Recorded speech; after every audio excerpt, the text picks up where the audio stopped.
of us rather than exercising our personality.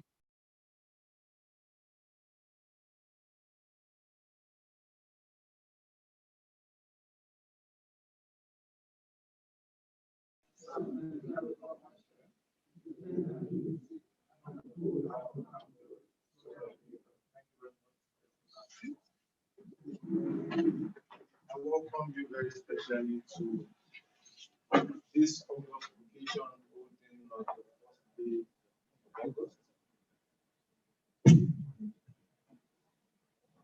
Today, we host a youth roundtable in commemoration of International Youth Day for 2021.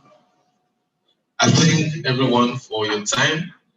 I thank you for your punctuality. I thank you for your support in the course of the year.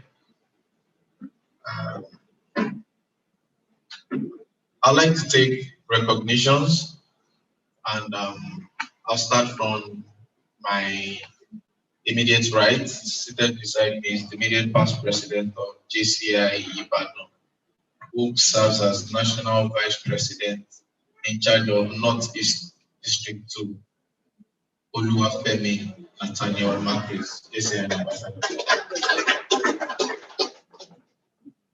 On my right, the executive vice president of JCI Ibadan, who just yesterday declared his intent to succeed me as president. Welcome with me, Olawale Adomeji. To my far right, our acting secretary, JC Barrister Sheikh Oladipo.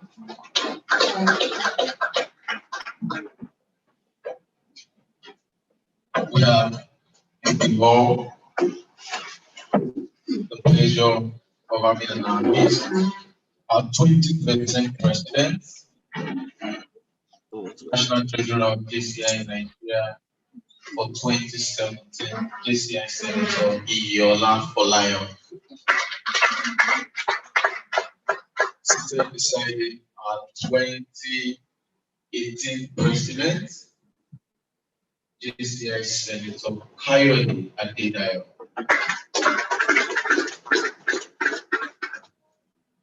Inside the hall is the president of Junior Chamber International Nigeria University of Ibadan, Farida Animashaw.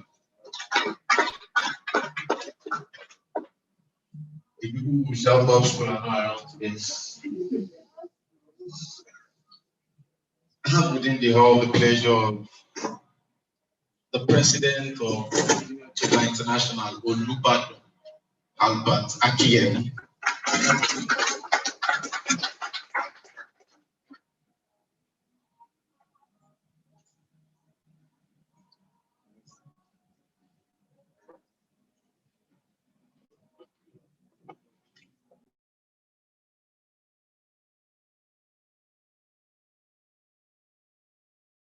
The whole president of Junior Chamber International Nigeria UCH, Jessica Koishawa.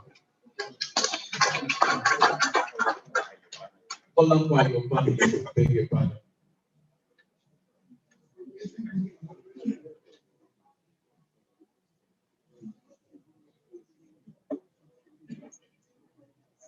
will be our 2021 Director of Projects, JC Oluseun Olabamire. Welcome will be our Director of Community Opportunities, JC Stephen Adebayo. Welcome with me, our ever-working Director of Individual Opportunities, JC Adeoye Adedipe.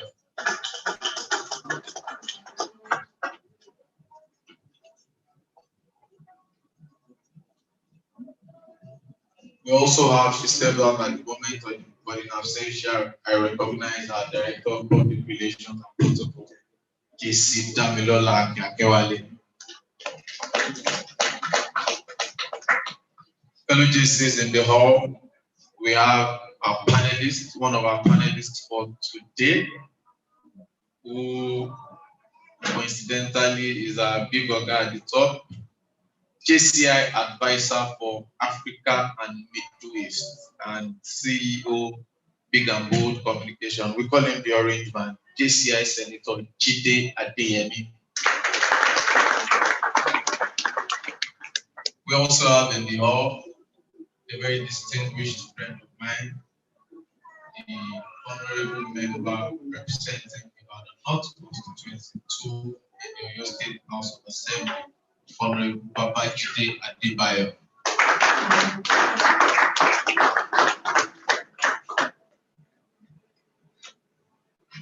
Fellow JCs, I recognize Second Vice President JCI Ibadan for 2018, Jennifer Otu, Mrs.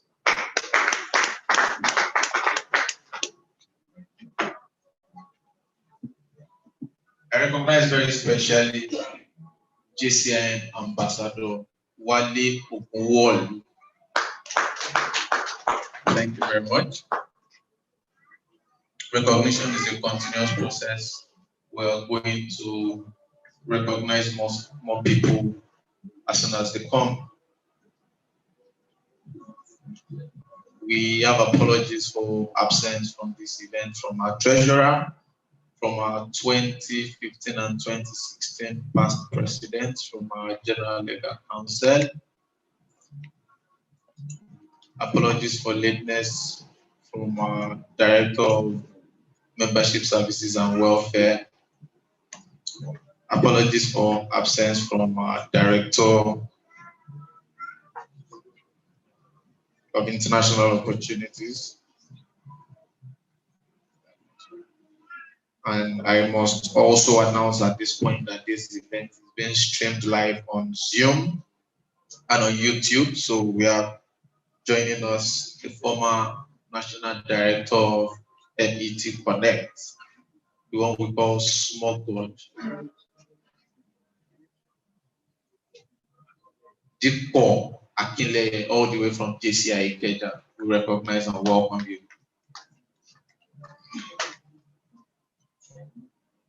Moving on.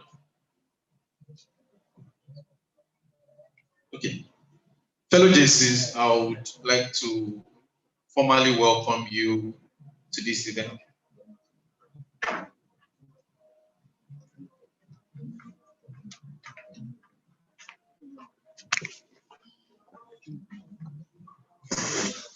I'd like to formally welcome you to this event, which comes with the theme, the future is now. Our Youth Roundtable for 2021. The United Nations has fixed August as the month of focus on youth, and specifically International Youth Day is celebrated on August the 12th. But then we decided to use the opportunity of our business meeting to flag off activities in preparation and commemoration of International Youth Day with this event. It is, as an organization of young people, we pride ourselves as the leading global network of young active citizens. It is thus important for us to check out and evaluate our roles in nation building. What is our place? Are we actually playing the role expected of us? It is also important to note that JCI Ibadan has played. Fellow JCs, please welcome with me our keynote speaker for today, Engineer Joseph Tebe, FCA.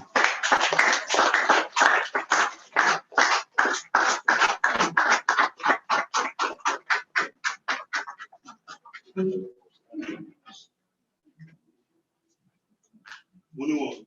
I said it's not compliant.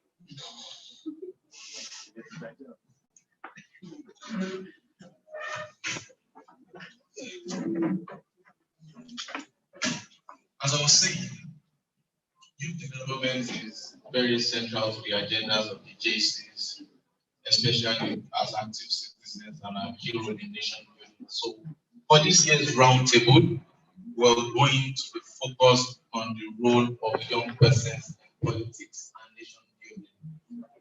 The theme, which has been aptly chosen, is that the future is now. And we have invited men whom we have found very distinguished and capable of doing justice to the theme. I would not like to take the role of either the keynote speaker or the panelists by going into the details of the topic, but it is important for us as an organization to tell ourselves that we have a role to play. This year, they're having a meeting. Playing a crucial role in each activities that affect nation building, most especially politics. And I believe that after listening to the keynote speaker and panelists, are going to have one or two things to take away from today's event. So once again, on behalf of the board of directors, on behalf of the General Assembly, on behalf of all past and current members of JCI Ibadan, I welcome you all. Thank you.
JC Jumoke Adelabu.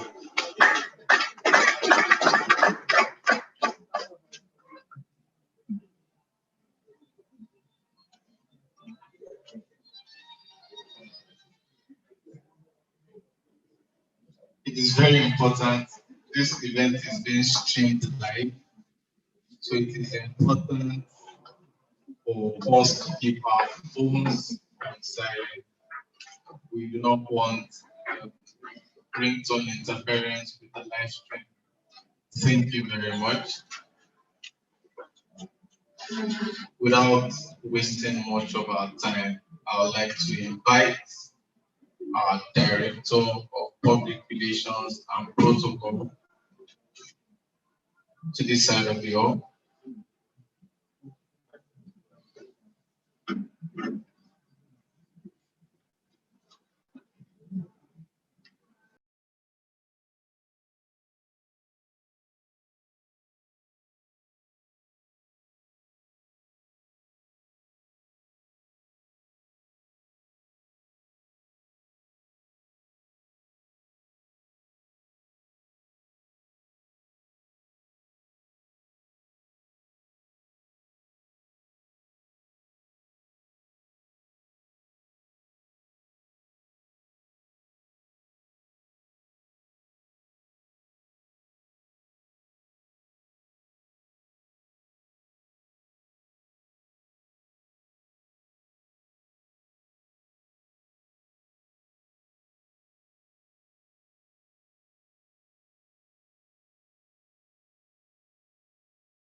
Individual opportunities, are we ready?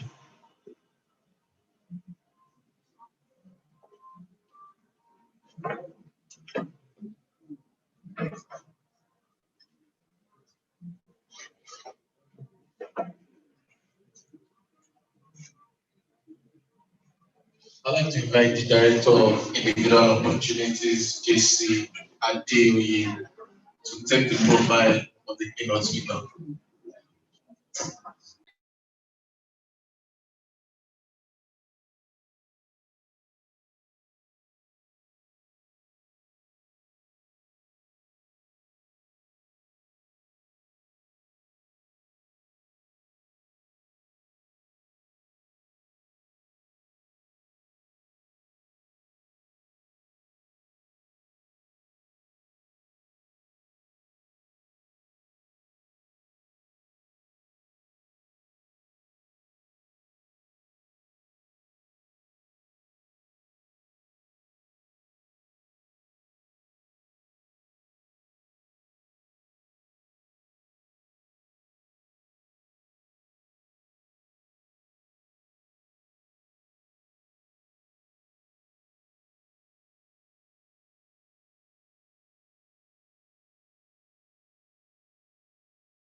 Mr. President, distinguished board members of this site, past presidents and senators in our midst, fellow justices, guests, and friends. The profile of our keynote speaker today, Joseph. Sam.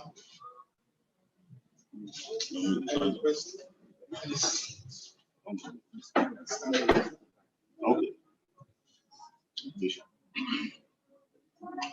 Joseph is a partner and head of advisory services of KPMG. He has deep experience in servicing various clients across the public and private sectors of the economy, delivering value-added results with industry-leading practices. He has gathered over 27 years of extensive experience in providing various management and technology advisory services, including sector reforms, governmental strategy implementation advisory, public sector management, institutional diagnostic review, business strategy and transformation advisory, accounting and financial management system design, change enablement, process design and enterprise-wide organization transformation services, SAP ERP advisory, IT strategy and planning, information management, IT system selection, design and implementation support, systems deployment, MIS application implementation support, and data management strategy. He has extensive project management skills acquired from various local and offshore trainings and from hands-on experience in leading managing various clients projects in the public sector and across various industries, including oil and gas, financial services, telecommunications, and consumer industrial markets. His education and qualifications are BSc Civil Engineering, his class honors of Obafemi Awolowo University, Ile-Ife. He's a fellow of Institute of Chartered Accountants of Nigeria, a fellow of Chartered Institute of Taxation of Nigeria, an advanced management program, Lagos Business School, Pan African University, Nigeria, and he also has strategy management program in France, executive management program, Harvard Business School. Fellow JCs, guests, and friends, I present to you the keynote speaker.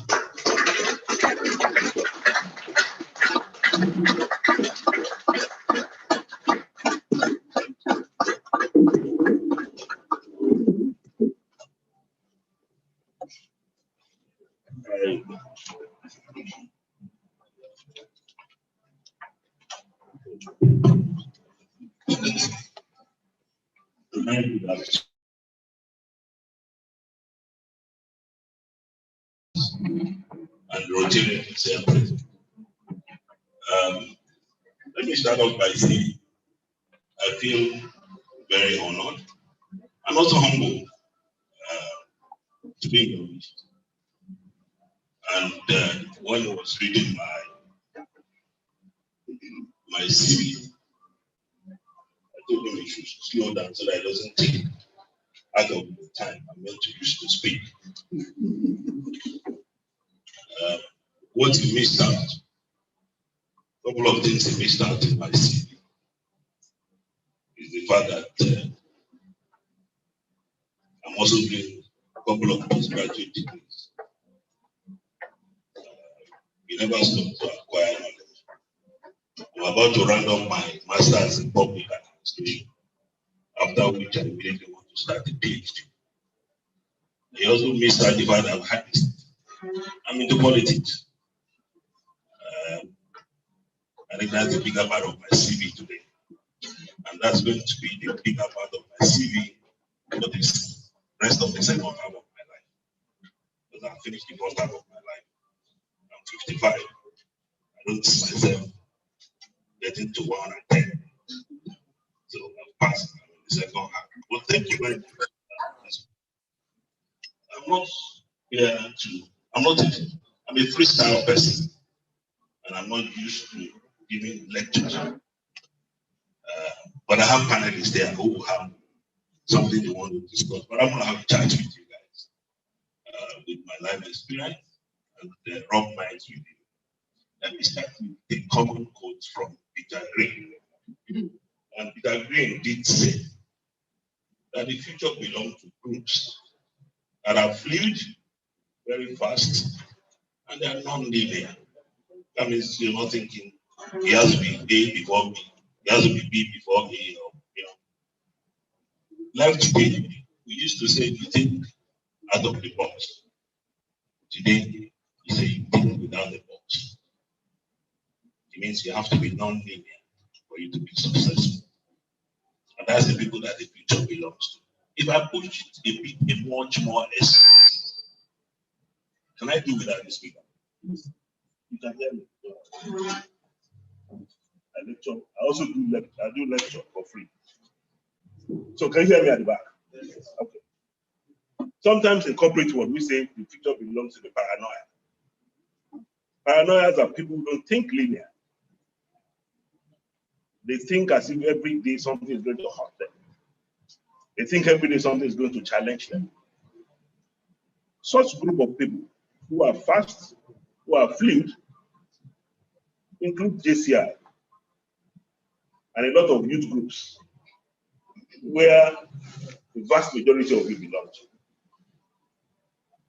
I'll say that one unique characteristic of that group is energy.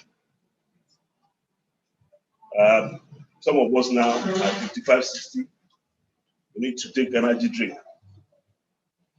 But most of you in this room and people younger than you, you're hyper without taking alcohol. And that energy, what I see as a characteristic of energy in the youth is the passion and the tenacity that our youth have. And this makes you more fit to have better performance and results. But that energy, that passion, has to be deliberate.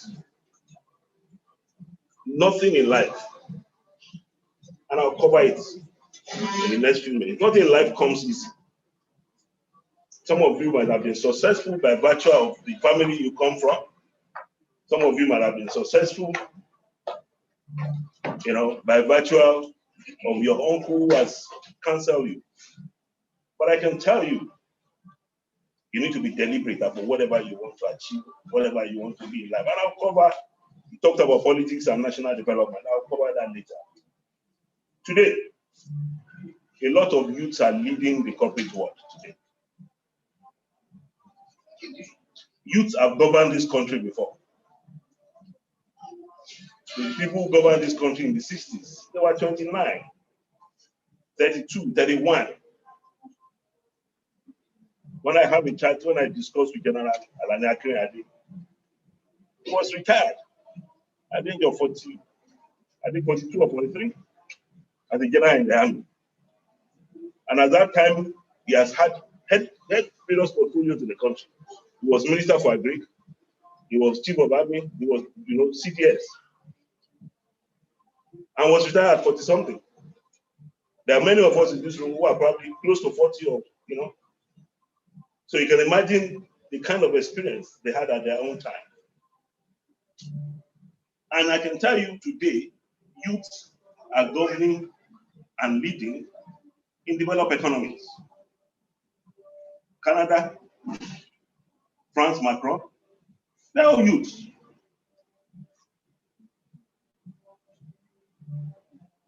For me, I have various experiences.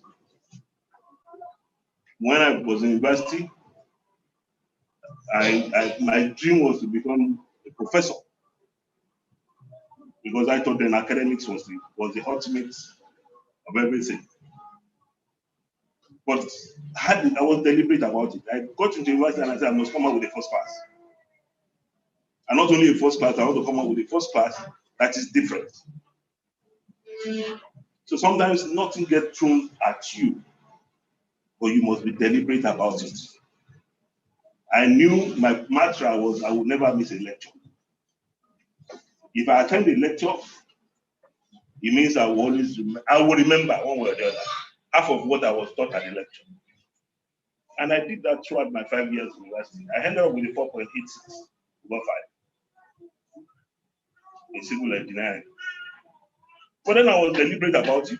When I left school and I started practicing as a civil engineer, and I started feeling the sun, the heat of the sun and everything, I said there's a better way to make money. So I started doing my own research. And after 1 year of practicing engineering, working in NNPC, I chose to go to accounting. And it was deliberate. Everybody that left IFE, civil engineering, 5 years before me, the guy that was in 5th year when I was in year 1, 4th year, 3rd year when I was in year 1, 2nd year when I was in year 1, these guys were all working for Henderson. And my question was, what are they doing there? They can't be stupid. If they are the best graduating students in their own years, so I said, I'll go to Anderson. When I got to Anderson, can you imagine going for an interview? And they told me, oh, you are coming to an accounting firm, so you need to become an accountant. I said, okay. You do accounting, have you? If I could do civil engineering and make the first class, I would do accounting. I did ICANN, I was prize winner. But when I joined Anderson, I said to myself, I must become a partner. So I had to set for myself. I'm saying you must be deliberate, and I'll get to my own recipe for taking over leadership, for being at the helm of governance. My experience at youth service was very interesting. I was posted to Port Harcourt. When I got to Port Harcourt, my boss was from Canada. He's an engineer too. But I knew this guy was deficient. And I saw a gap. I knew engineering more than he knows, was my boss. But I was very diplomatic and very, submissive to him. Within 6 months, he left everything for me. I was running the show at NNPC PPMC maintenance. As a copper, they then gave me a Land Rover and a driver, 24 hours. And then became the systems, a copper. I became the system to the engineer in charge of pipeline from Port Harcourt to Calabar to Aba to Enugu to Opoga to Ikumali to Macaulay. And as a copper, I got a special permission to leave Port Harcourt at any time I wanted to. I was deliberate about it because I saw an opportunity. The likes of Alani Akinrade, the likes of General Gowon, the likes of Awolowo, they saw opportunity and they seized those opportunities. Their parents were not educated. They were educated. They had friends from school in England, and they used that network of friends to fight for independence, consequently to lead the country. I saw that opportunity, I seized the opportunity, I became the de facto head of maintenance department. Getting converted and getting a job for me was piece of cake. Everybody to the group just sign off. Tegbe must be retained as the cover. But then, after being retained, I said to myself, I didn't want to stay for that course anymore. I wanted to become an accountant because I saw what was happening.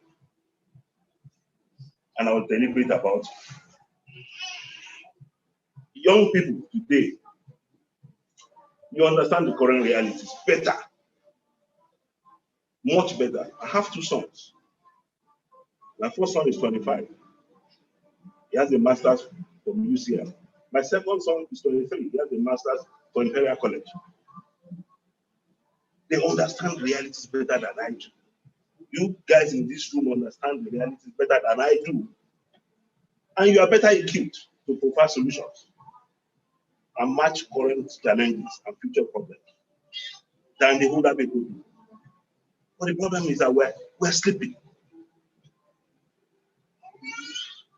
In KPMG today, I set up an innovation team. I head advisory services for KPMG, not in Nigeria, in Africa. I head advisory services for entire Africa.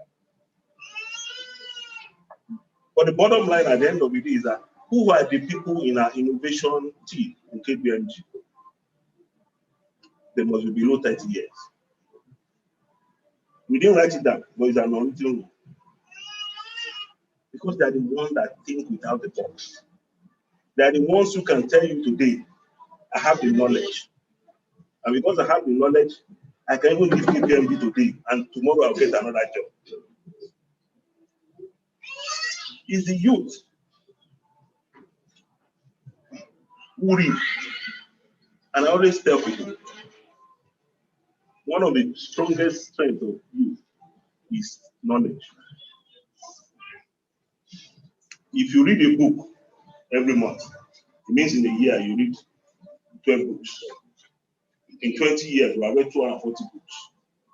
If I don't read any book in those 20 years, you have more knowledge than I have. What you've read, nobody can take it from you. And it's extremely important. You guys, youth, you are more equipped. You understand realities. You know what is happening everywhere. When I sit down with my son and we're arguing, they give me examples. In Canada, they give me examples in the Nordic country.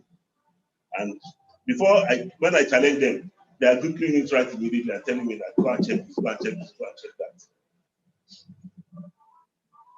In this day and era, we're putting electric poles, we are putting light on the streets, powered by diesel. Who does that in this day and era? It's pollution. Why don't you use solar power? Zero maintenance, low cost. But I know that if youth are the one making that decision, they will do this research and they will come up with a better solution. But let me warn you, and I'm going into politics and national development. Power is never served a la carte. If you want to break status quo, it requires more than wishful thinking. I want to be a member of House of Assembly. I want to be a member of House of Rep. I want to be a senator. You need to be deliberate about it.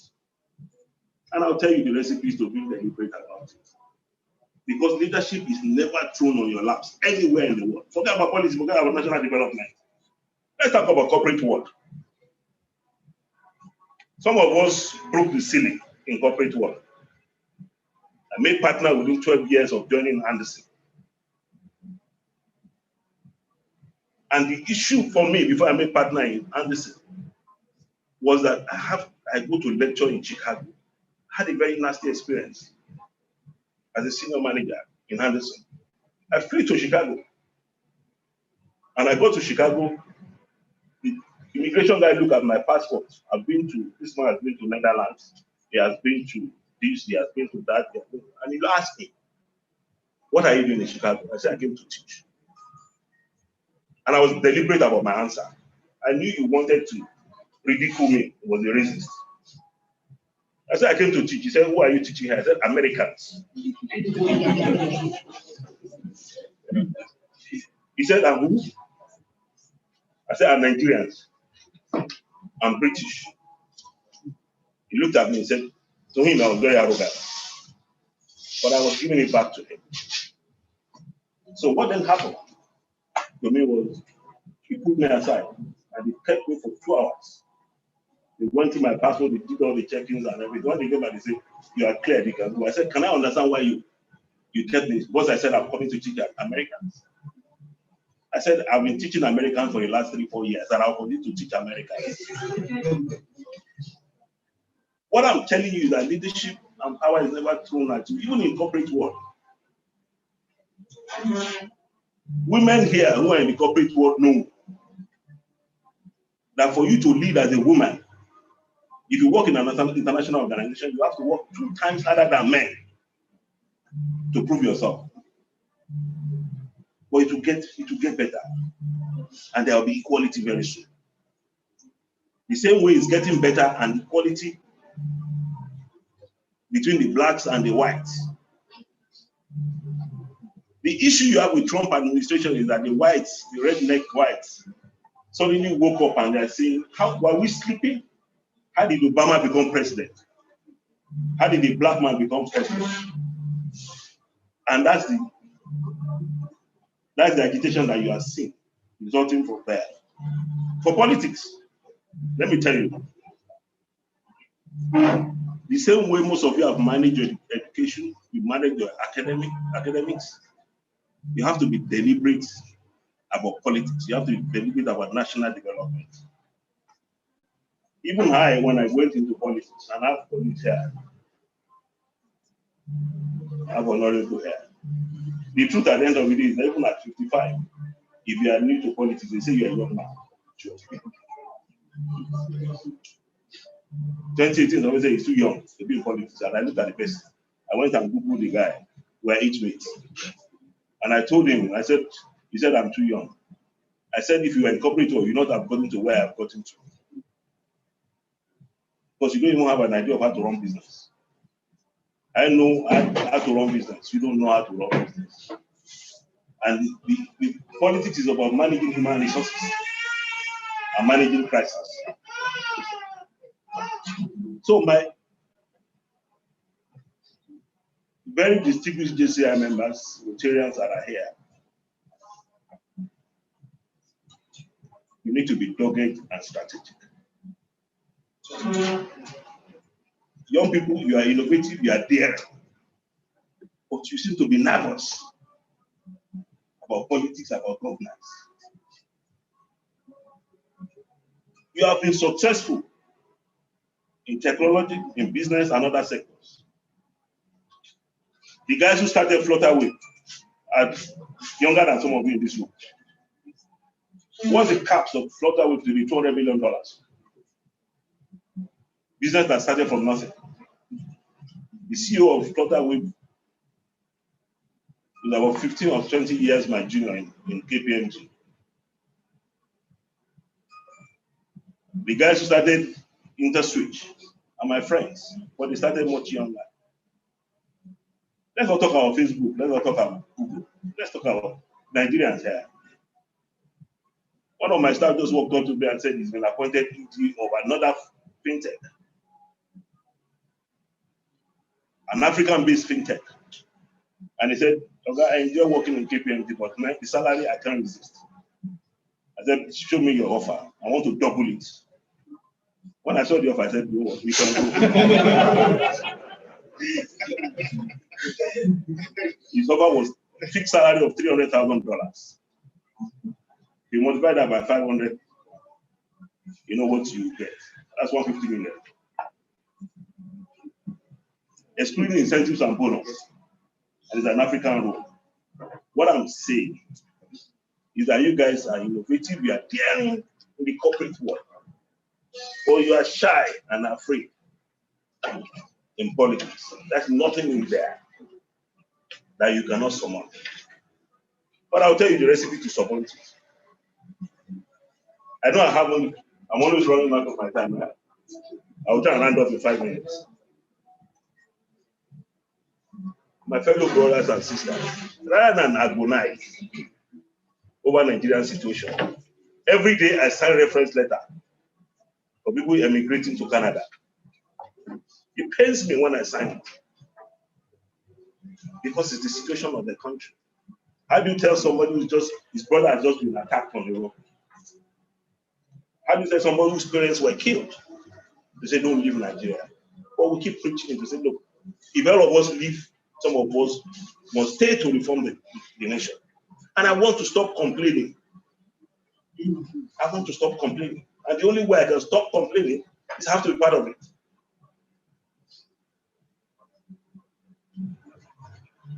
It's important to organize yourself. Young people, you should collaborate rather than compete. You pull resources together to sponsor a reliable, capable, sellable hand. Not everybody can succeed in corporate world. Not everybody can succeed in politics. Or you know among yourself those who can succeed. If JCI mobilized in the battle, do the geometric progression. I'm not talking about arithmetic progression, and geometric progression. Every person here has a boyfriend or has a husband or has a girlfriend or has a wife. You have parents, you have brothers, you have sisters. Multiply that and reach out and mobilize. You'll be shocked. It's the passion and the energy that some result that was recorded with NSAS. It was the passion and energy. But we seem to be afraid. And I've never seen us being docile the way we are docile these days. Even in our own days when I was in Ife, Aluta was a major thing. Seyi Adisa, when he was going to join Ajimobi's cabinet, I interviewed him, young lawyer. When it was time and he says he wants to go into politics, he said, what do you think? And I said, go and do it, support you. Seyi today has changed the face of rural politicking in Afiju. And there are so many Seyis all over the place who don't even have financial power to do what they are doing. But what you realize is that when you come up and you are so passionate about it, financial support will come. It will come 1 million, 2 million, 3 million, 5 million, it will come. When I went into politics, I've never, Joseph Tegbe that you are seeing here, I've never had a political office before in my life. I've never done a government contract. If anybody tells you otherwise, they're lying. I've never done a government contract. Every money I spent in politics since January 2018 is out of my salary and my life savings. And if I tell you how much I've spent so far, it's working. But then I've seen the reality of level of poverty at the grassroots level that I cannot back up anymore. I can back down. If I back down, I will not be able to sleep. Because the little you can do. I had a meeting with somebody this morning, and he was telling me that every month, this guy owns a hotel, and it's the oil and gas in Ibadan. He said every month he takes 200,000 naira to the market. And what he does with the 200,000 is just to identify those women that are selling ewedu, ata, and the rest of them, pepper and the rest of them. And then he says, how much is your whole thing you're selling? You want to say 10,000 naira, everything. Okay. And the man says, if I give you another 10,000, I will double what I'm selling. And then we'll give the man 10,000 naira. And that's how he impacts her. Let me round up, because I think I'm taking your time, and I like to keep the time. I will leave you with 4 recipes for you to effectively participate in national development. One is skill set. and skills acquisition. Please. And it's not only for people who are in this room. Most of you JCI Rotarians, you are educated. Most of you are graduates. For a lot of youths, teaching youths that people see you people as role models, most of them are not educated. You need to sell it to them that they need to acquire skills. They need to acquire skills because that is the only way a youth will not be used as a thug. And they will be dumped and used and dumped in politics. If you have skill set and you have a second address, when I went into politics and I was asked to step down in 2018, I had a second address. I went back to KPMG. If I didn't have a job and I didn't have skills, I'll be roaming. I'll be going from one leader to the other, begging them for what. Okay, so what contract can I do? Immediately, the next day, Lapsy knows, Dami knows. The next day, I just went back to my office, and people were excited to see me back in the office. It was after I went back to the office and worked for 1 week that I then took a month vacation, and I went to Las Vegas to go and relax and reflect. And it was there I decided that I would not stop. But let me warn you, and you need to tell other youths. People say, what skills can I acquire? Oh, I don't have talent. Let me tell you. I use the example of thinking out of the box, now thinking without the box. Today, developed countries are not looking for people who have talent anymore. Nobody is looking for people, a young boy at the age of 6 that seems to be playing with football outside the house. Oh, that boy must have talent to be a footballer. Oh, that boy is always jumping. He must have talent to be able to be a high jumper. No. Developed worlds are building talent. They are creating the talent. Look at what you think you are passionate, what you want to do, and develop the skill set. That's my first. My second advice. For Yorubas who are here, we typically say any jawadi.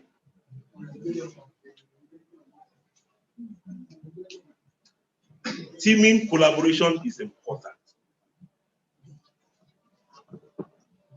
For success in national development, in politics, your relationship matters. When I went into politics, I'll tell you, and I'm saying it for free, I know I'm being live streamed, but I have people who gave commitment to say, take me. Once they hand over that ticket to you, I give you 1 billion. And don't return it. I know somebody say, I'll give you 2 billion for campaign.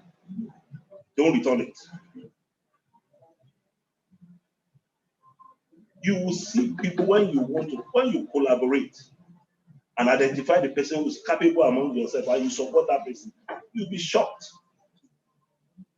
How did the financing and support, regardless of whatever his eyes been painted afterwards? The guys who started NSAS, they never thought the kind of support and funding will happen. And the funding and support, some of them in Lagos, I was in Lagos, somebody just bring water. Somebody just bring food. You understand? Sometimes the most important is that sometimes the cause we fight is noble, but sometimes the way we approach it, and sometimes our selfishness and greediness defeats the reason why we went into it. So teaming and collaboration is my second recipe. The third recipe is energy. You need to be daring. And you need to challenge status quo. Nobody will serve you governance, power, leadership on all accounts. It's not possible. So you need to be daring and you need to challenge status quo. It is not by violence. But you have the numbers. The youth have the numbers. 70% of our population today is youth. But we're not channeling that energy rightly. My last recipe is also very simple. It's focus.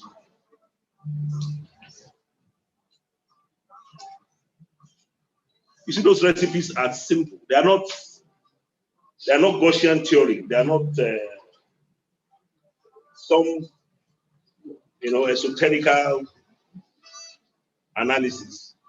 But there are things that we do every day, but we don't take it serious.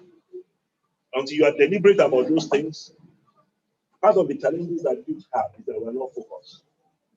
You are chasing something, you meet the first obstacle, and you back up.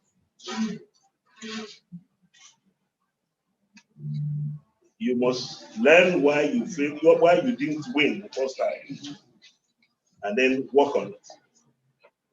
It's the same thing that happened in corporate world. It's the same thing that apply in politics. It's the same thing that will apply in your quest for national development. If you take those 4 recipes, whether in your corporate life or national development, like in Kansas, I've never been to politics before January 2018. When I went to the I went to the strategic. I went to the deliberate manner.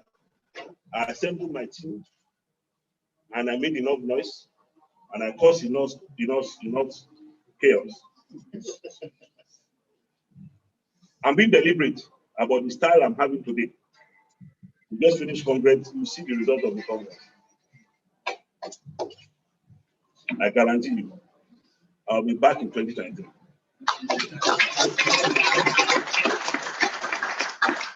Let me close with this quote from John Sharp.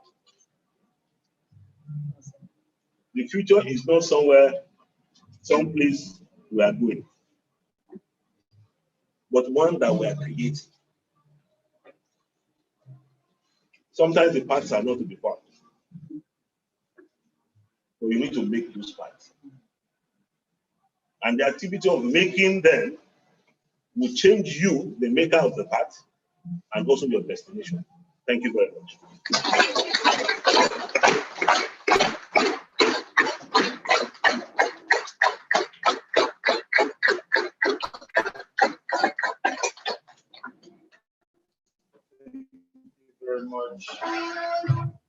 Thank you very much, Engineer Joseph Olasunkanmi.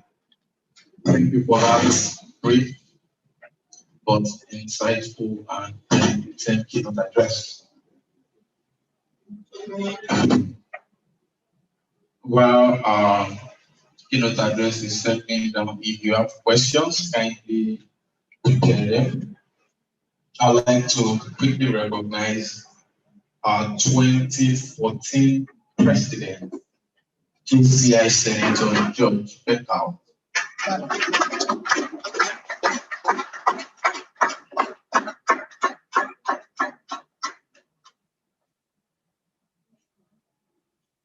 I'd like to recognize our Director of Membership Services and Welfare, J.C. Fakunle Smith.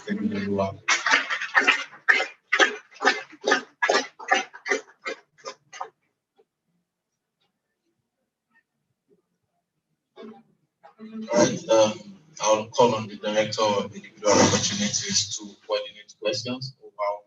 But before that, I'd also like to recognize my very good friend.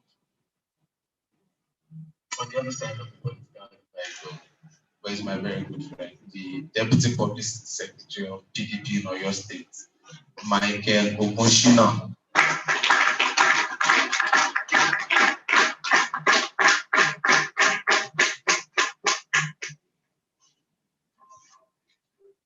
There are questions for the keynote speaker.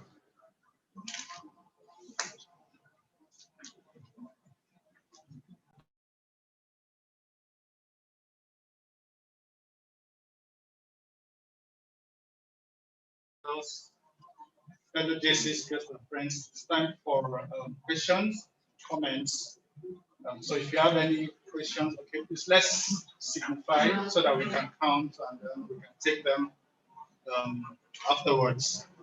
Okay, so let you be number 1, and then you be number 2, yes, 3, 4, 5, 6. Another person. Okay, so I'm taking the last 7. Okay, so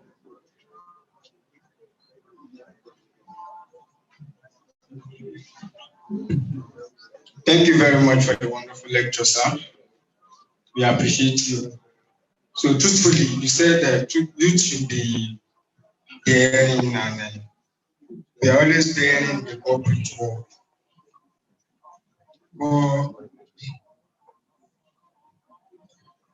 the political system in our country has been perforated in a way that the system is not providing us the avenue to be daring. So I will give you a very practical example that happened recently. Senator Stella Udua happens to be a member of the committee that works on the electoral bill, electoral transmission of the result electronically. She was part of that committee. She was part of those that make that recommendation. She was part and parcel of that system till it gets to the Senate for vote. But unfortunately, because of the divide, she has to abscond for the Senate so that she won't be let me say, an insubordinating member of the party. So what do you think? Can we be daring in that political system? Thank you, sir.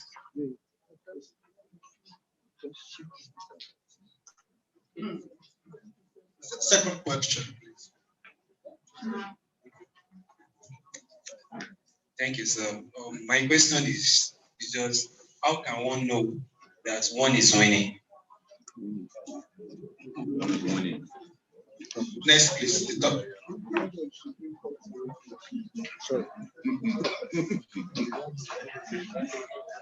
I want to welcome my Oga, Engineer House Committee. This is Abidoye Abayo UK in Prosoko. Yeah, one of your boys at Federal Government College, I put it together. I'm into politics.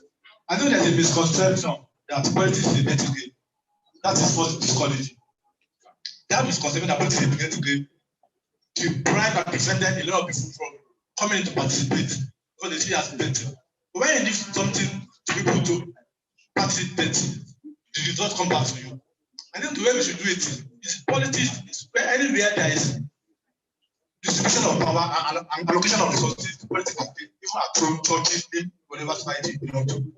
We should correct that erroneous impression. If we don't come out to participate, whatever they do will definitely abide by it, whether directly, whether deliberately or not, accidentally.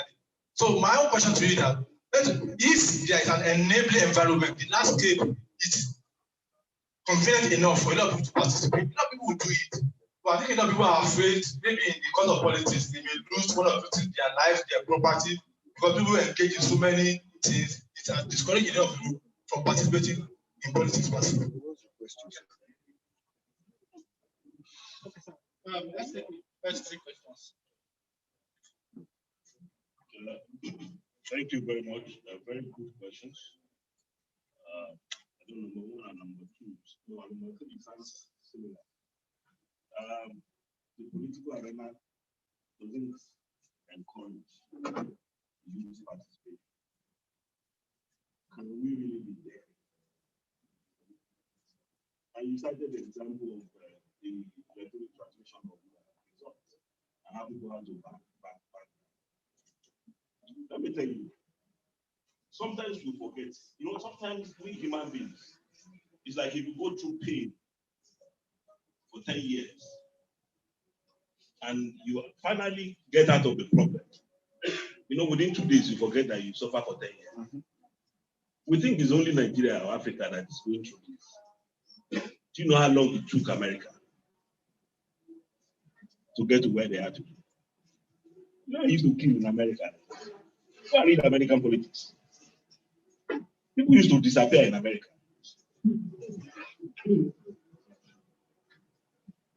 In their own early days, I'm talking about 100.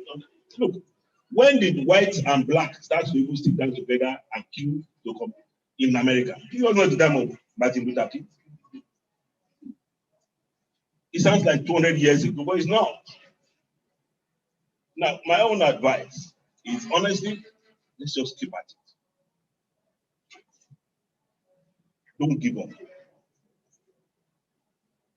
The moment you give up because you feel you are not making, you are not getting traction, that's when you yield the floor to people who shouldn't be there. Even politics today, to me, has even improved. If you cast your mind back to 10 years ago or 15 years ago in this country, for those who are politicians, let them go and check. Only majority of the people who ended up in politics, they were the same case as military. If you look at those who ended up in military in the 60s and 70s, they were the children of just average people, or the children of people that they felt this one doesn't want children to go to school, send them to military in those days. And when you look at the profile of people who went 10, 20 years ago went to politics, after the likes of the era of Baba Awolowo and the rest of them who are, Queens trained graduates. Most of the people that ended up into politics are people at the bottom of the class. And until that is, revamped, we are not going to, so let's not give up. The bottom line is that you just keep at it. And that's why I said the questions all sound, they all sound the same answer. How do you know you are winning? Winning is not the only solution. How do you know you are making progress? You need to make progress. Rome was not built in a day. Keep at it. How do you know you are making progress? You realize look, when I came in 2018 to politics, what didn't I face? They said, when you go into politics, you hear the story of how many people slept with your mother. When I came, it was difficult for me. When I got into politics and people started to say, I'm not Ibadan. Yes. They say, I'm Omotiko. I'm Ogenetic. How does somebody who bears Olasu company and his only kids are company suddenly become a Delta? They went to my family house and they said that I actually bought the family house. My grandfather's house was built in 1886 or so. Because my grandfather died in 1932. So how did I? And everybody said, "Oh, he bought the family house, one house." They said, I had the question. I said, "Did I buy the people to and give them taking name?" So how do you know you are winning? Make progress. Make progress. See, sometimes when you are fixated on winning, you get discouraged. I told somebody this morning in a discussion, and I said, look, I chose to continue politics because of my conviction that this state and this nation has to be transformed. It's not because I want to make money. Honestly speaking, I've said that I'm not going to build house again. Because who are you building the house for? Who tell you my children want house? Today, your children will wake up and tell you, I don't want to live I want to live in China. It's a global world today. My son that finished from UCL, his father from UCL, in the last 2 years has not worked from anywhere, from home. He has changed job twice. The current company he works is based in Germany and he's sitting in London. I have friends whose children are living in London and they are working in Singapore. The only way I tell people, even if I have not made any, if I have not won, if I have not become governor of Oyo State as I today, nobody can tell my grandchildren they are not from Ibadan anymore. I've made that progress. I've become mortgage. So say another thing. Come up with another story. They said that somebody said Ekegbe is broke. He doesn't have money. I said, did I borrow money from you? Someone said, Ekegbe has stepped down. He wants to do Senate. Continue to talk. When it's time, Ekegbe will appear. So just keep making progress. Today, you might never be the candidate, but you might be an aspirant.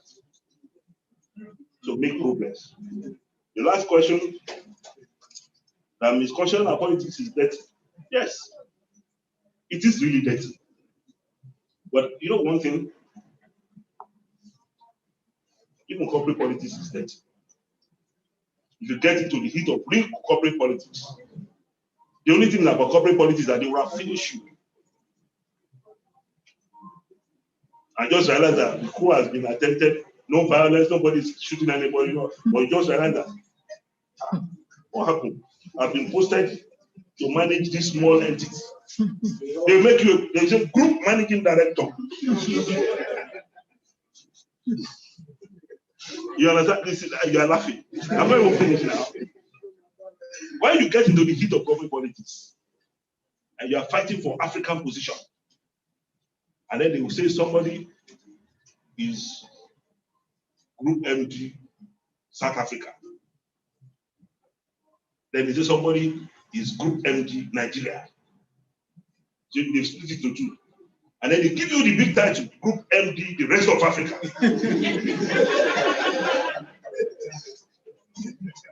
What they've done is to send me to Siberia. So there's politics everywhere.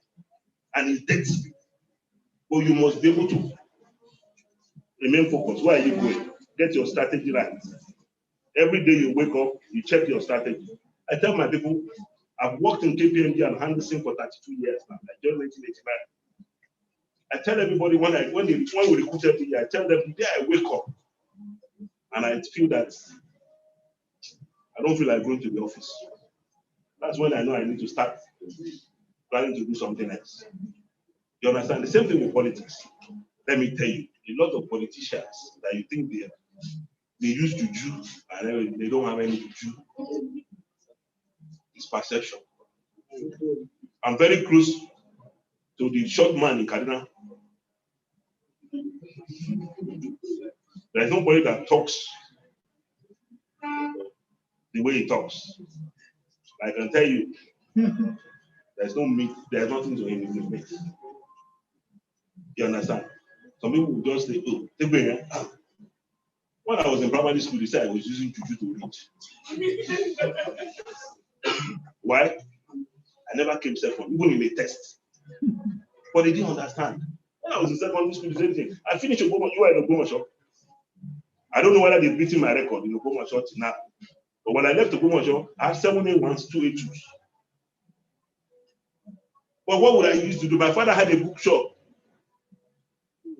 When I'm sitting in the bookshop, I will not, when I was in Form 4, I will not read O-level book, I will read A-level books. Economics, I will take heavy. Then intermediate economics by heavy. That's what I will read.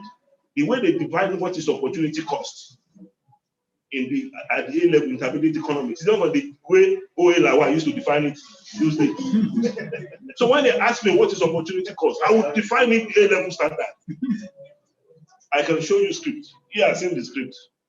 When I was in secondary school, you went to Ogbomoso, I'm sure you know my story.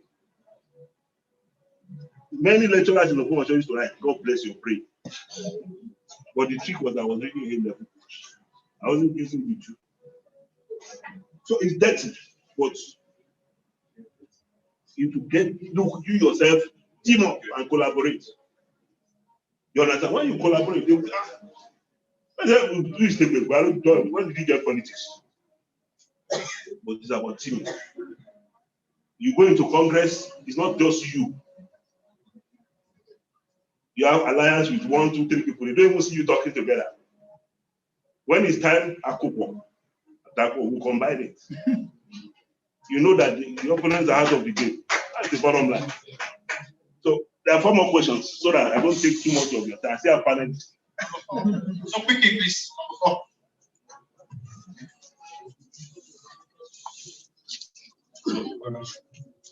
So you talk about being deliberate. So being deliberate, what does this connote when it comes to youth in politics? That's my question. Number 5. It's 5. Okay. Number 6. 5. Okay. Hello. Well, everyone. My question is this. I'm hearing of this very group for the first time, and I don't know what they are really into, be it political group or just social group. However, I want to know the mission and vision of this group.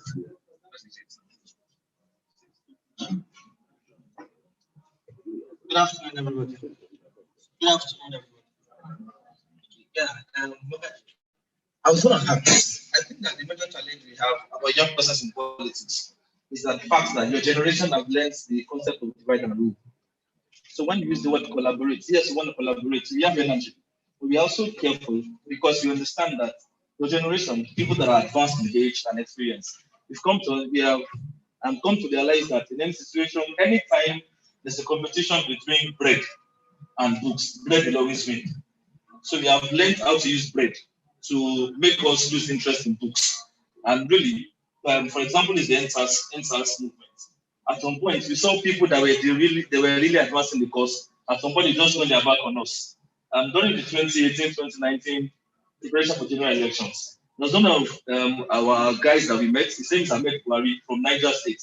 Amazing young man, very intelligent, very smart and witty. I like to engage him because he's very intelligent. And he said he wanted to run for president under the party was SPM, SN or something. And so I thought, oh, amazing guy. So we were in our own, young people, not young to wrong thing.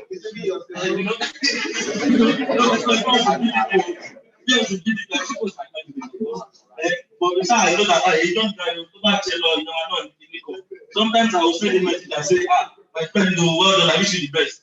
He knows that, of course, I won't vote for him.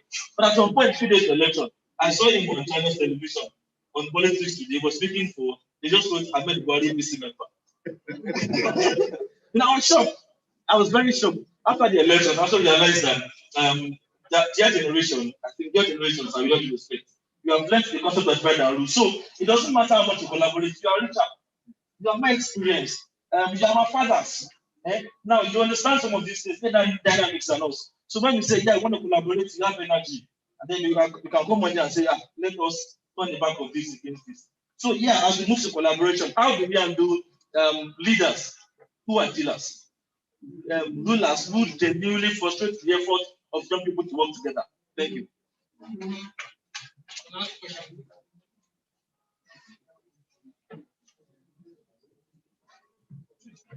Yeah, thank you, sir. My question is this: what is the role of mentorship, and is mentorship from the elders to the youth in politics? And my second question is there room for people who have the betterment of the nation at heart in leadership position without all the money for bribery? Thank you, sir.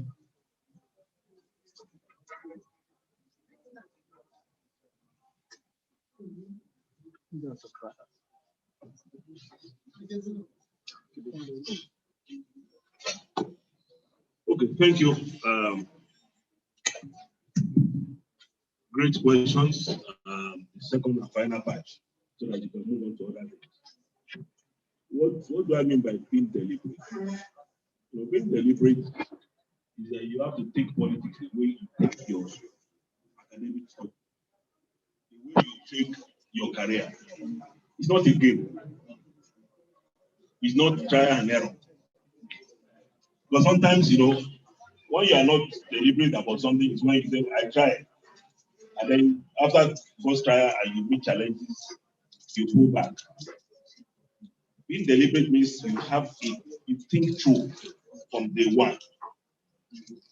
Do I want to do this? I want to do it. Do I have people I need to leverage? I need to, you need to think through that. And when you keep at it, you must be persistent. That's why I talk about tenacity. And that is what is being deliberate. You don't go to university and say, after, I want to read engineering. You understand? And then I have problem in what you call circuit theory. The man wants to be an electrical electronics engineer. And the first year he has problem with circuit theory. You understand? Even if he chooses to say he will opt for read physics, not to leave university entirely. You understand? That's what I'm saying. So sometimes you can start and say, okay, I want to start with Senate. You try, and then you realize that, okay, maybe let me right size. Maybe the right sizing is House of Rep or House of Assembly. But then you start from somewhere. You know, so mission and vision, I will leave that to Deola to answer. It's a great group. I wish I was younger, so I can. I'd love to be a member, but sorry. Don't worry. I will continue to support you. I'll be supporting you financially. Don't worry. Our generation, my generation, divide and you know this thing about generation. I struggle with it. Interestingly, I never see myself as belonging to the other side. Honestly speaking, because I also have a big challenge.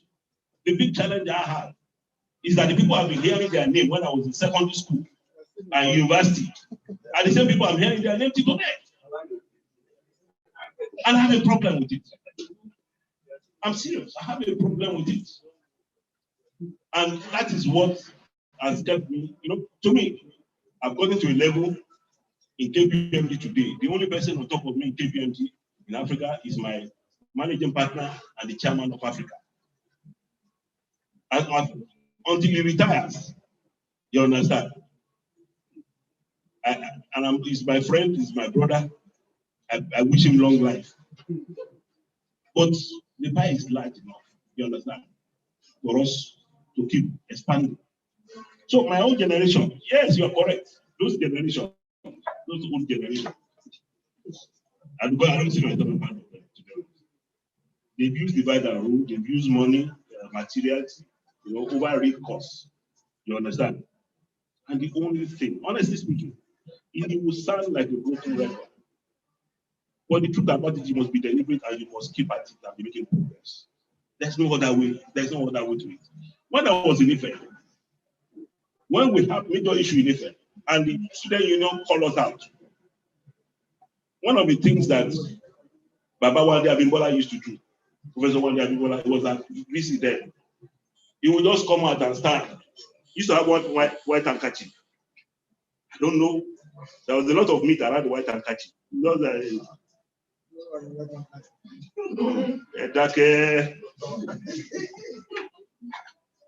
So I was one of those. I was not interestingly, not unlike people like Deola, I was not an activist. Because for me, I was never an activist in secondary school. University, I tell you, I wanted to graduate with the best results. But I was also, interestingly, for the last 2 years of my university education, I was president of Sigma Club. So I used to go for parties and all those. But I had my own trick. That's another subject of another story. Because when I go for party, I will come back in the night. I go straight to class to read. I won't go and sleep in the morning. Those who went to party with me, when they wake up in the evening, they will see me sleeping. And they will carry their books and go to class. They say, "Papa, anything so like that." Meanwhile, I was in class. You must get your strategy right. But you see, like I said earlier on, you said, how do you divide and rule to prevent people from focusing on real costs because it tends to buy people over with bread and you understand? And what? Collaboration. Collaboration. It does not encourage collaboration. I hear you, but that is why, number one, you must start with end in mind. What are you doing? You understand? When you are meeting, you retreat. If there's proper collaboration, first of all, you start off. I want to go into politics, I don't have money. You understand? Either you like it or not, even moving around, campaign will cost you money. I'm not talking about giving people handouts. But not everybody can even afford that money to move around. You understand?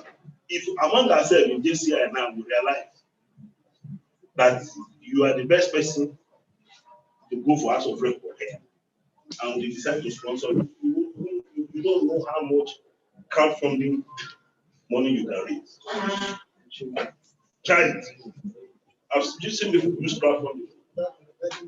And then this collaboration, I'll be honest with you, sometimes the news I don't know whether it's these older generations have cowed the youth. An example I was talking about one day, so I was one of those that reached the idea that when we were rioting and the man is coming out, allow two people, two small boys to follow him, dip their hand into his pocket and look their catching. So one day we got there, Baba came, and Baba was doing like this, looking for the handkerchief. We started laughing, and started shouting, and that day we got what we wanted. Whether there's a meet around the handkerchief or whether we solve that problem. That collaboration, and it was strategic. That collaboration is extremely important. When I talk about collaboration, you know your strength, you know your weakness. Sometimes don't go alone. You understand? And it's extremely important. Even if you want to go for answer prep, you want to go for service, you might not be good in media. You might not be good in promoting your own. Look for the right person to do for that. Sometimes they be for free of charge. So I think and don't be this divide and rule. Don't look like I told you. Even in corporate politics, there is divide and rule. There are sometimes in corporate entities, there are something I like you, and you are my eye. People will not know, but what other people are doing in the company, they don't come to give you feedback. So don't let it scare you. Mentorship, yes, there's room for mentorship. Honestly speaking, I have mentors, and my mentors cut across geographical divide. In fact, I have mentors in American politics today who voluntarily give me advice. I have mentors even in opposing parties. People talk about, you are talking about your friend, you are referring to him as the man in PDP. Seyi Makinde is my friend. Those who are close to him, they know. But I know that day when it comes to us facing each other, we face each other facts. I will never get taken in a situation where I'll be destroying somebody's character and be saying, Christian more better. No, that's nonsense. How does that get you to come? Let's talk about what we want to do. Is the issue in Oyo State infrastructural development? Is the issue in Oyo State? The issue in Oyo State is human capital development. Anybody that wants to argue with me tomorrow, I'm ready to argue. This state was known for education. The best brains used to come from this. Let's revamp the education, healthcare of this state, and you will see what will happen. I was the privilege of what? I didn't get, well, not really free education. Mine was free education in my own time, and a lot of people who are in this intervention that is divided and rule, they benefited from free education, but they are not ready to give free education now. Why? I went to federal government college. As free as federal government college was, I even had 2 scholarships. I had national scholarship, I had state scholarship. I went to University of Ife with national scholarship. My father didn't pay anything. Now I have to pay pounds to send to them. What now? What are they teaching? When I was in secondary school, there had lecturers who were Pakistani, who were Indians, who were British. The woman that was teaching me English was British. How many years ago? Why have you lost it? For what? Will you sleep on 2 beds? The day I decided to my house in the US today, if I move from one room in the night, I will go and sleep in one room at 12 because I have so many rooms. I move to another room, and then I go downstairs and sleep. When I wake up the next morning, everybody in the house will be. I'm also saying, normal. So what is it all for? Today we are still talking about Awolowo. You understand? It needs to change. So there's room for mentoring. There's room for mentorship. Feel free. Choose your mentor. Talk to them. They will advise you. The role of people are really sincere. There's a lot of room until we get people who are really sincere. and who are going. I always wonder why would say someone says a politician and he wants to go to work, give money, he's handing to treasury for what now? Do you know that you can enlarge private sector participation in an economy such that this idea we talk about become a secondary matter? Look, 1990, Dubai was a desert. Some people sat down and developed Dubai. Today, Americans want to go to Dubai, as hot as it is. Now, the same Dubai, I even say now, they want to create winter, artificial rain, artificial winter. So that when some people are tired, the sun is too much where they live, and they think they need winter, they can come to a particular city in Dubai, and it will be cold.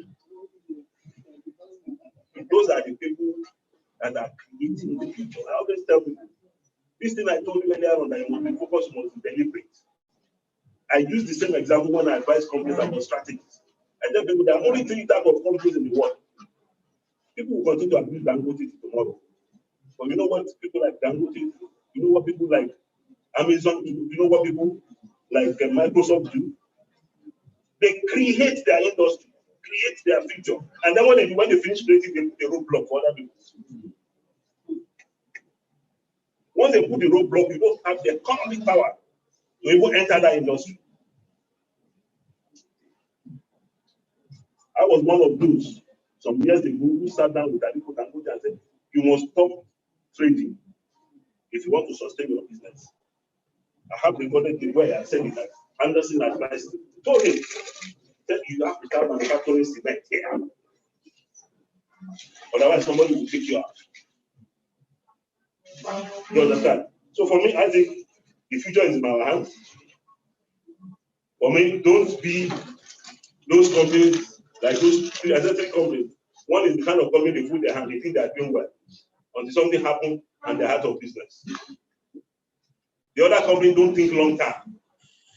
And when they go and they get to the bed, they suddenly see a block because they didn't plan for that bed. They just hit the block and that's it. But the other company, they've created the future themselves. They envision the future, create that future, and they put roadblock for other people. Not only are they on cruise control, those who are coming are hitting block. That is what you should come together and collaborate. There's no reason why you have the numbers, you have the intellectualism, you have the brain, you have the passion, you have the energy, and you have the tenacity. Get together. Don't go and say you are fighting for governor. Don't go and say you are fighting for Senate. You understand? Start from House of Assembly. Get yourself, fight for essays.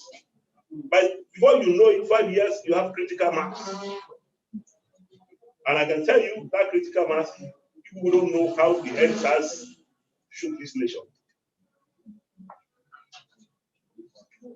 The problem was that they gave youth gave us so easily. We have been talking about something else today. Let me leave it at that before they come and arrest me. So it's been a great time. Thank you very much.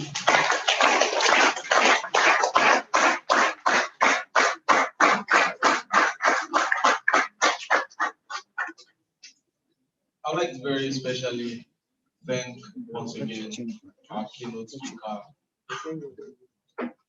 For today is our keynote speaker. As long as we're inside, and I'm the president here. So all right, I would like to thank you very much, Engineer Joseph Tippy, for your time, for taking out time out of your very busy schedule, especially in this period of politicking. We do not take it for granted. I do not take it for granted. We sincerely appreciate you. I would like to call our 2014 president, JCI Senator John Tupen, out to help us appreciate our keynote speaker.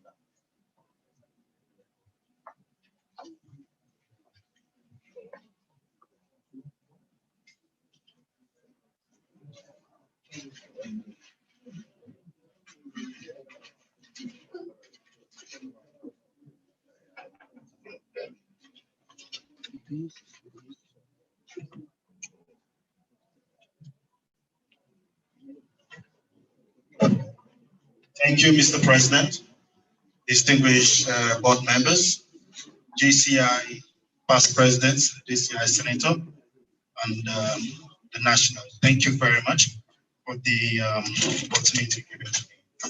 On behalf of JCI Ibadan, Sablitz would like you to.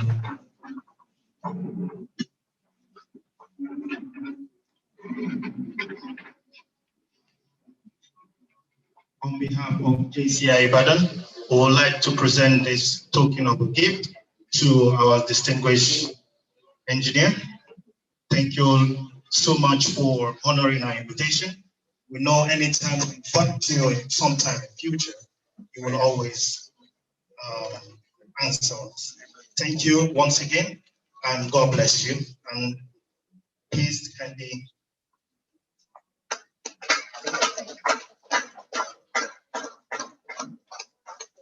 On behalf of JCI Ibadan, we hereby present this gift. Thank you.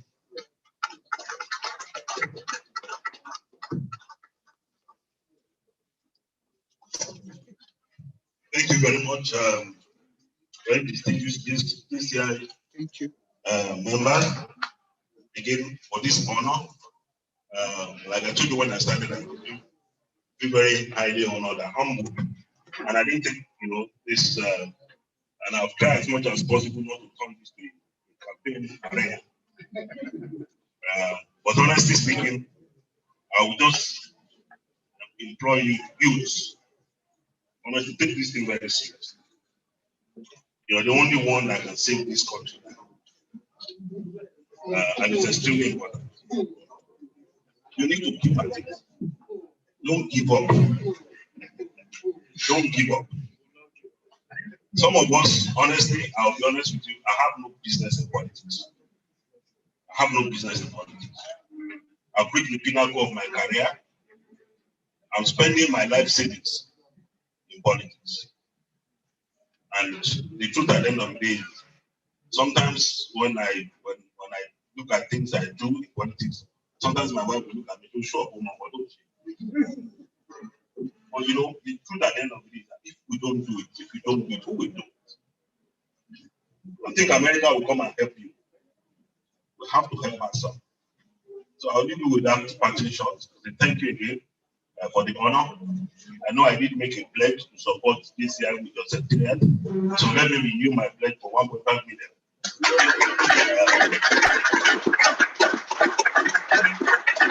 And for those who are looking for mentorship, feel free to reach me. I will mentor you. Thank you very much. You're spending what you buy. As long as you have a common goal. The common goal of developing your state and developing the nation. Whether it's under Shima today, or whether it's under Dewey, or whether it's under Adilabu, when we get there, we'll cross the bridge. So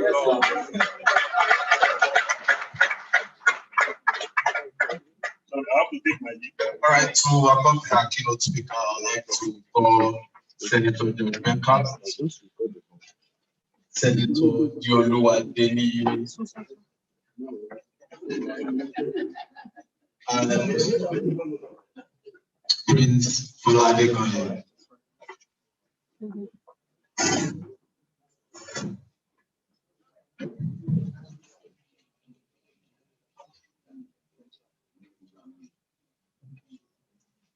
All right,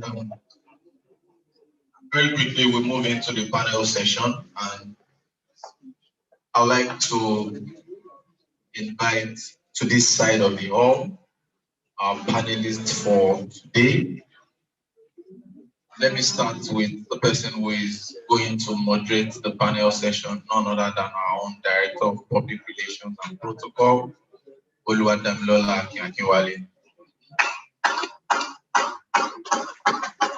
Before inviting the panelists, I'd like to recognize the presence of the President of Federation of Ibadan Student Union, University of Ibadan, Zainab Uwola, Thank you for coming. I'd like to recognize and welcome the President of Junior Chamber International Nigeria, the Polytechnic Ibadan, Bola Joko Victor. Thank you very much for coming. All right, our first panelist for the day is my friend, the legislator representing the constituency where we currently sit, an electrical engineer. And then if I want to nick him, I'll still say, as my friend is still my student. Please welcome very specially Honorable Babajide Adebayo.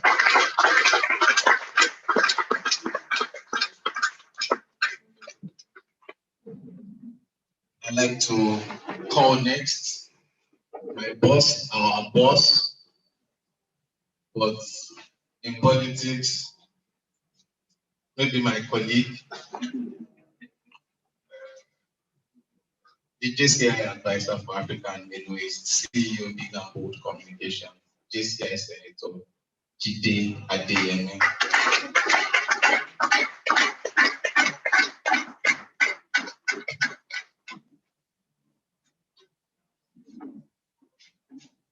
Our top panelist for today.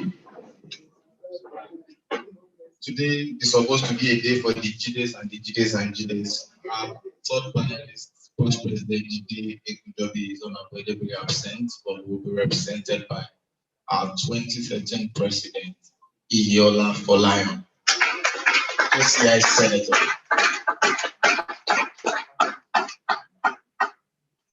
Last but no way the least, our fourth panelist is also currently indisposed.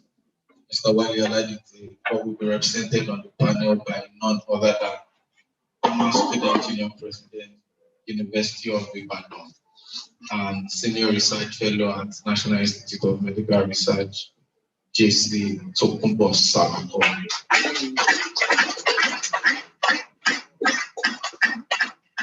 For Ijoba Alagbada. All right, without much ado, I'd like the moderator to go straight into the panel session where we move to join the audience.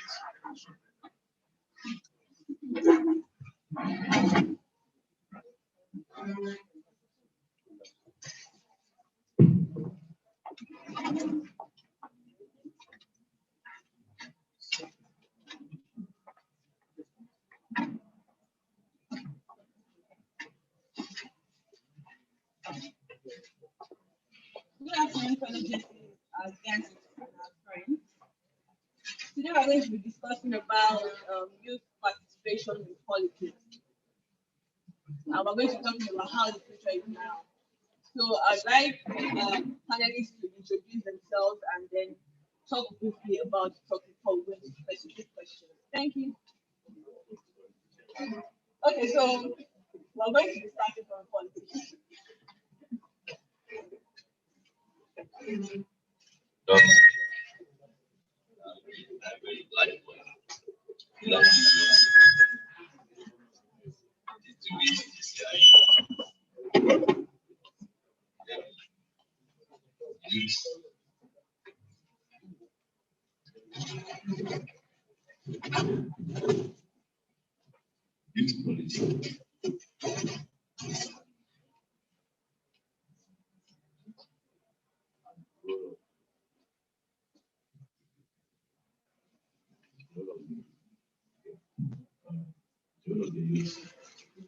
Outside. When the keynote speaker is speaking, you man the job. He said a lot of things. But I will not say all what I've said. Some of it in the generation that we are they said that. But in my own way, in this way, before everybody goes out of their own kitchen, have something in your mind. Do you know yourself? Do I know myself first? Before I even go to do anything.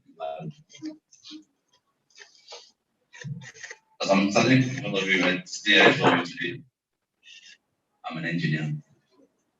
I started electronics. What brought me to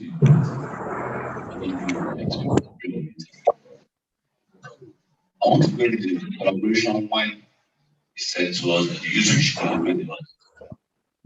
One thing about that is that the youth of now they do have the same vision, do have the same mission, do have the same thing to accomplish.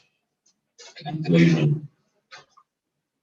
Before you get your life's mind at this generation, take the grace of God. Before going to politics in Oyo State, I've never done anything as well. The same way he said.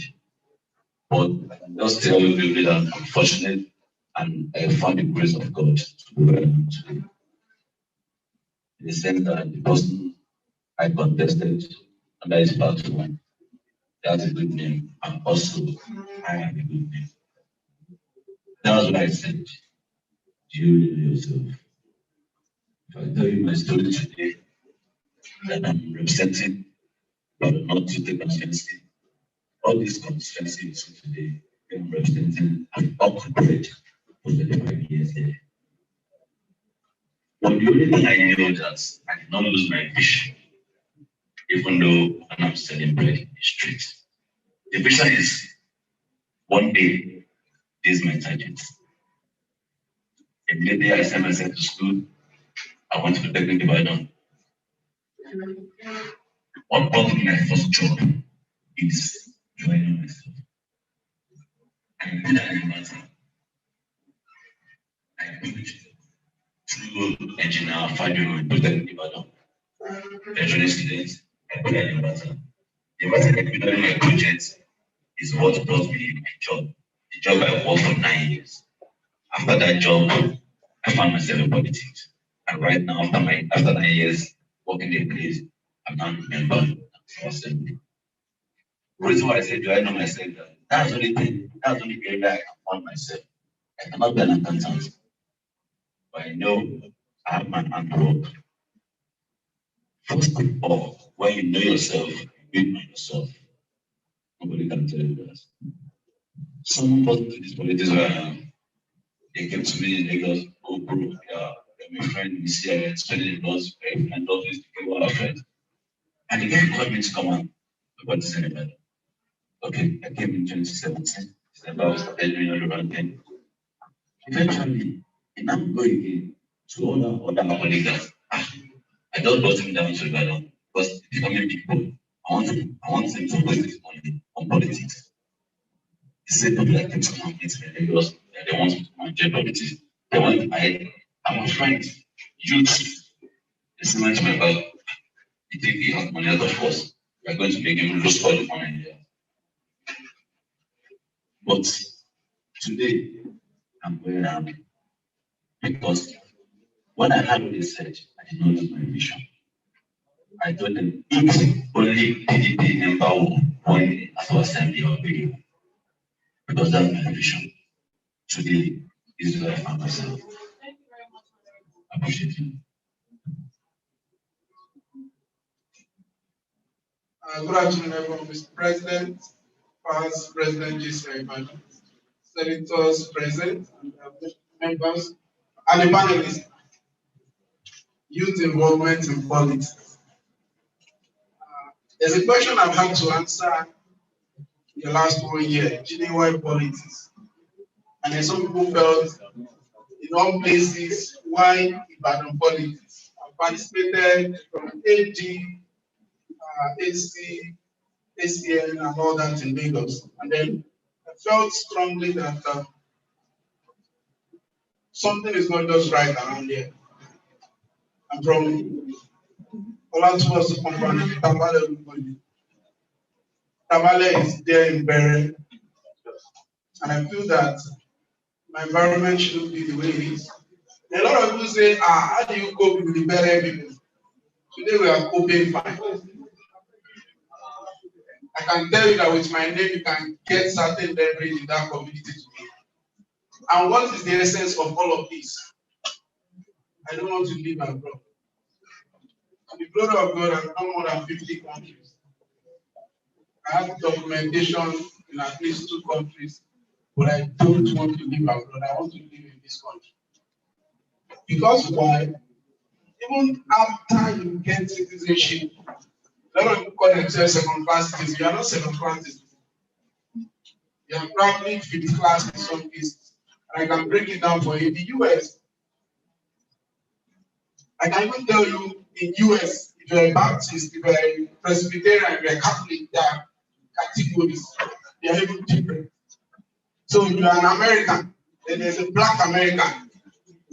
Then there's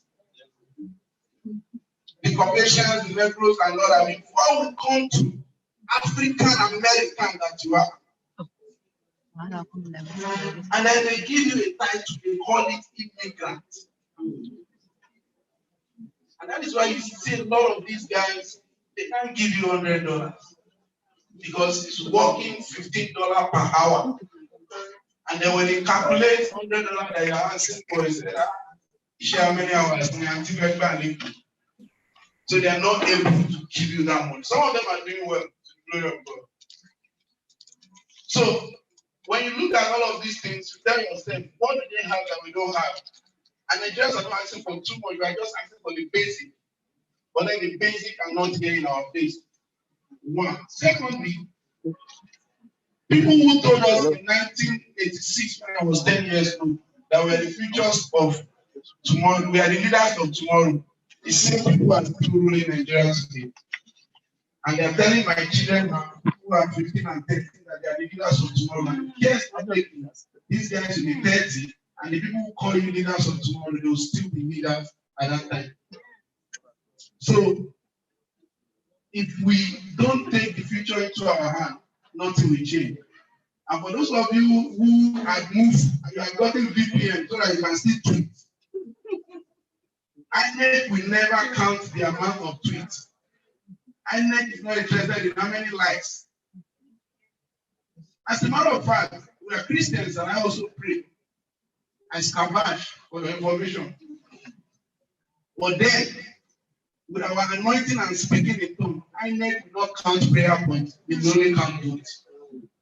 That is why, as young people, it's important that we get involved so that we can take the future today and take this country into our hands. Thank you.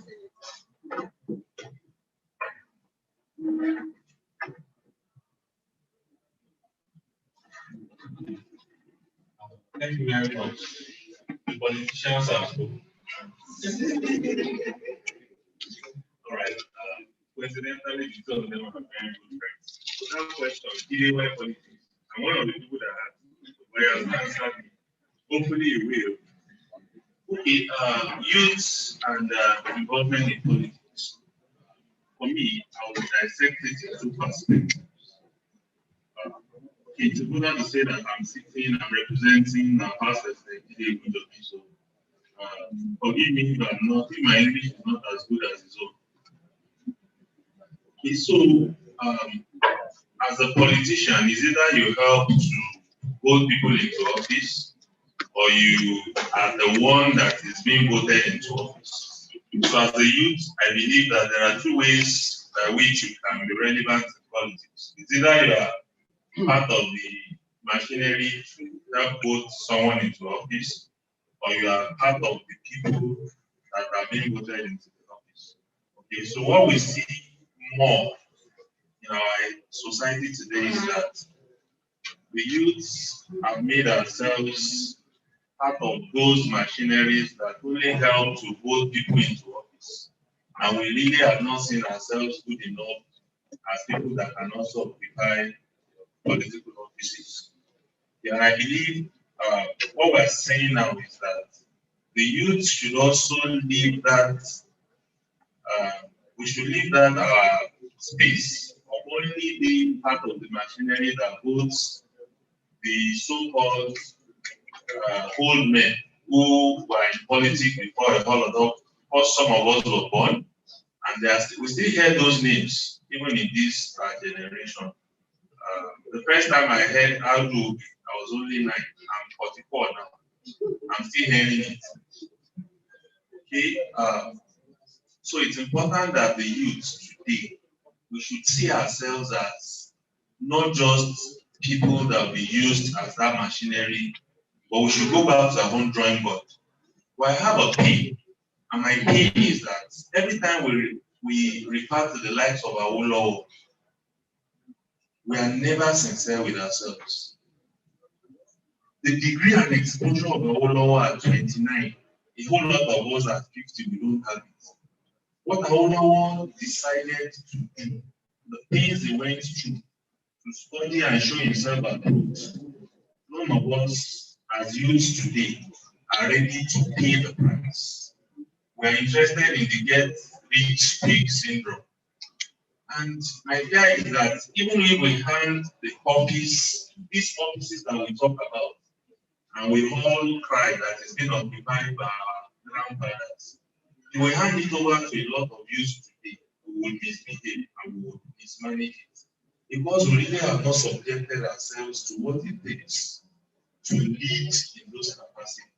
So I would rather refrain this. Anytime it comes to this part of the table, I will speak about youth and leadership, probably not youth in politics. Thank you very much.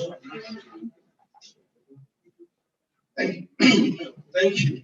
My name is Tokunbo Salako, and I can say I am a youth. I am not a youth retired.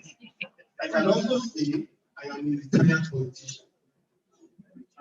I am a retired politician because I am also in the structure of politics in the country. I already believe that nothing good can come out of the current structure that we have. I will give a scenario. A situation whereby a Yahoo boy that has money will win an election over an intellectual that does not have money, that has idea, that can develop the society. That is the current structure I believe that we have. Our political space is very expensive. You cannot just come as an individual, campaign with ideas and win, except you have a backup financially. When Engineer Tebe was speaking, he was talking about being the leader. And I would give a scenario about Edon Yele Sowore. Edon Yele Sowore cannot emerge as president, with my own belief, if he joined APC or PDP today. The best way he can emerge as president is only a revolution in Nigeria. So to me, I think he's being the leader. That's why he's always saying revolution now. So, personally, I believe that the structure of politics in Nigeria today, Ebonyi Adeyemi is in APC, and Ebonyi Adebayo is in PDP. So the structure today cannot give anything good. That is why so many people are tilting away from politics. So many young people that every time 2011, 2015, 2019, politicians will come and say exactly what they did today. Participate, collaborate, come together, you have the power. But at election, some will still go about, hijack ballot boxes, and they will announce someone as winner. So because of that, so many people will naturally win, and I am one of them. Thank you. Thank you very much, our panelists. Okay, I'm going to ask a question. How many of us may have activities? If you have your activities,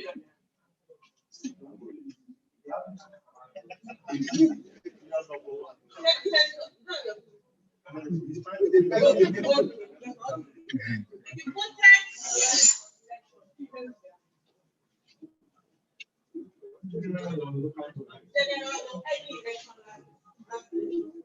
if not your activity and you did not vote, please wait on don't lie.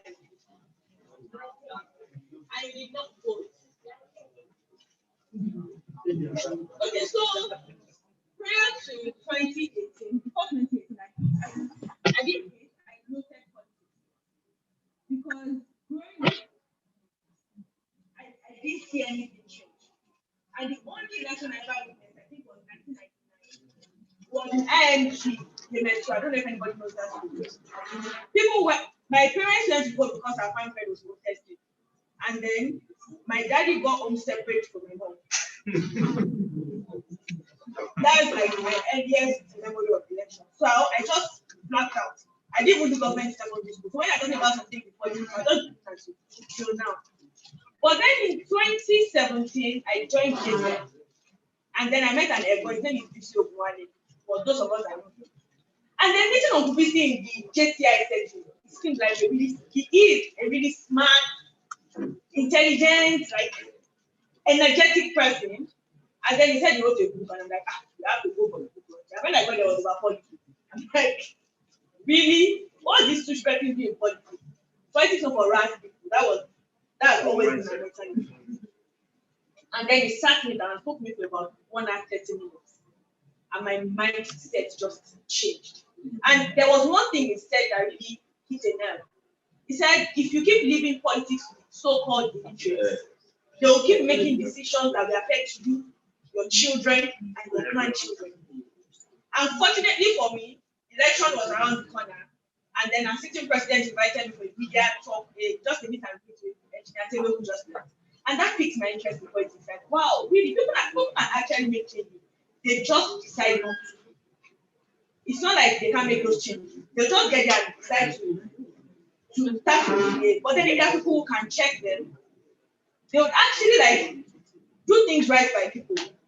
And since then, I've actually been really interested in politics. I joined the political party, which if someone told me 5 years ago that you'd be a member of the political party by 2021, I'll look like I'm like, you're joking. But yeah, I always like to encourage youth to participate in politics, because if you keep saying that's how they do it, they'll keep doing it like that, and then you'll keep being at the receiving end. And then I also always tell people, not people, ladies, I will always like to encourage young ladies to participate in politics, because the representation of women in politics is appalling. So I'd like to ask our sitting honorable a question.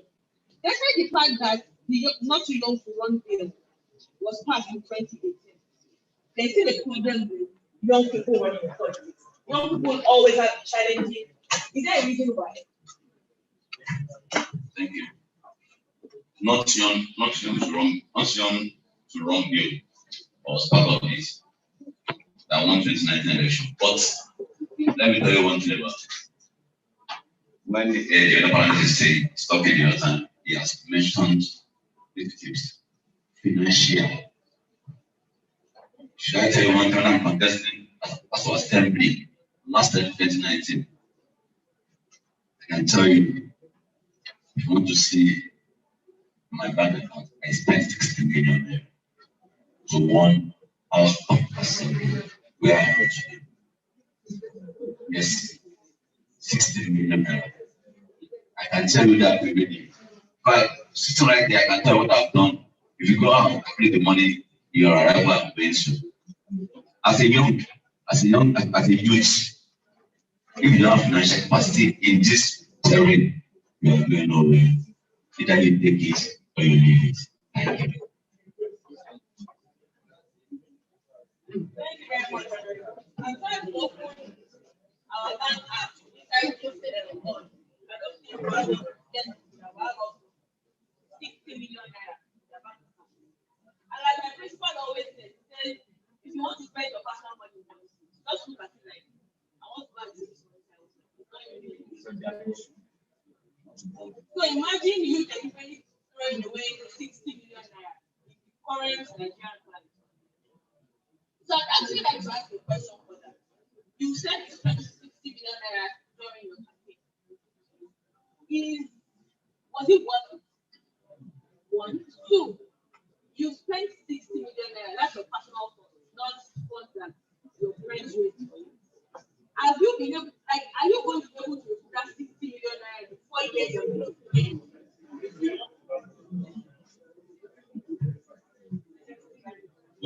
Well, where I'm working before in Lagos, my salary is 560,000 naira per month. And before the end of the month, I get up to 2 million naira every month. I work with PZ Cousin. I was the regional manager in Tambuku. Everybody knows PZ Cousin very well. Regional service manager in Tambuku, which I'm managing all the Southwest. It does not want it. When I'm in Lagos, the same 2 million I'm receiving, the same money I'm receiving, I have 2 houses in Lagos. I have 5 cars. At less 32, less 30, let me just say that. I've got all these things. I spend, when the guy came to me, to my mate, he goes, where you spend money, when it comes to politics, you see more money. And I feel like, okay, I'm getting 2 million in this office. When I get to it, I get like 6 million per month. I was spending 3 million to people. It's an investment, I thought. But doesn't get just for assembly. Bro, if I tell you something,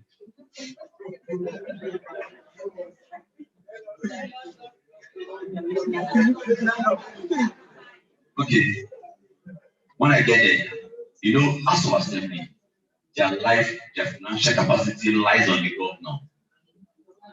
And the governor, and what I learned about this current administration, if we were elected with a good man, a visionary governor that has money, as to assembly member will lose out.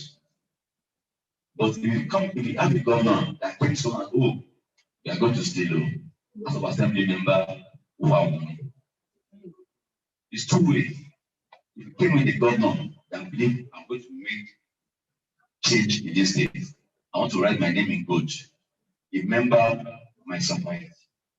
But we have a governor that came in, oh, if you have 1 billion, I'm going to take 500, as of assembly take 200, and we use 300 to do the nation.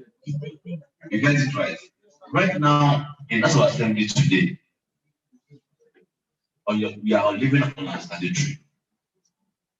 And we are living on a statutory that no fund coming in to you outside statutory, they call it free money. If you don't have a free money as a member of the National Assembly, with that money I spend, it doesn't work.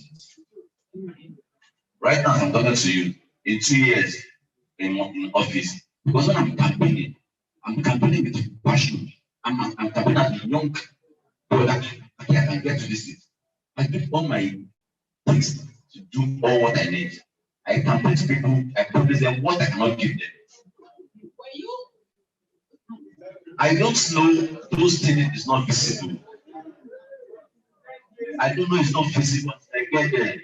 But right now, if I'm going to save the money I spend, if I'm to save the money I spend in this current administration, but right now I won't be able to come to this place because I may be stoned everywhere and there.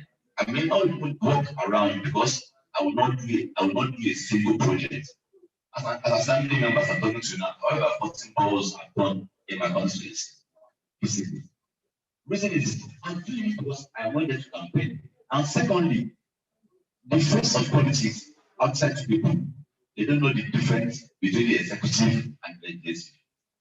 They believe I can tie roads and talking to you. But I don't have any power for any projects. As a member, you only just make law, legislate on bills that people is citizenry, they don't legislate, pass bill on those things. But the people outside are not seeing it that way. When I go there, oh sorry, I cannot do project for you. I want to go as an assembly member to pass bill to do. None of them will vote for you. But you tell them, oh, when I get as an assembly member, I'm going to change all your roads. I'm going to do this for you. They might follow you. Thank you very much. So I think one thing I think from what Honorable said is education. Don't go out the meeting of your boss of honorable member of the House of Assembly to come and tie your road or fix your life. You know what I mean? So please get yourself educated. Government and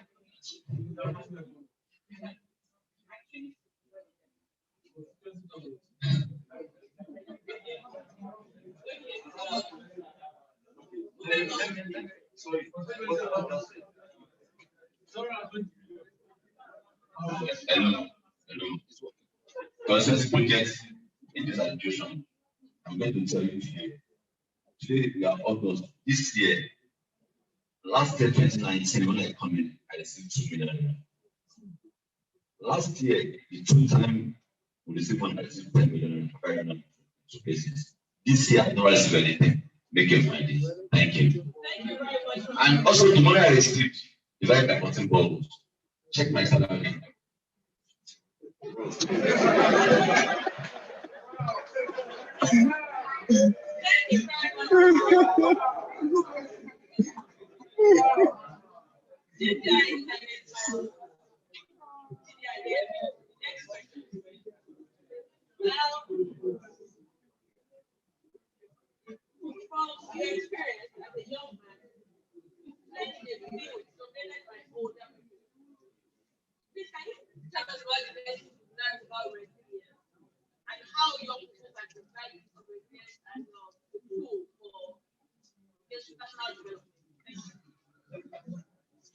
Thank you very much. I tell you what, as a matter of fact, resilience has been my watchword since this started. Because without being resilient,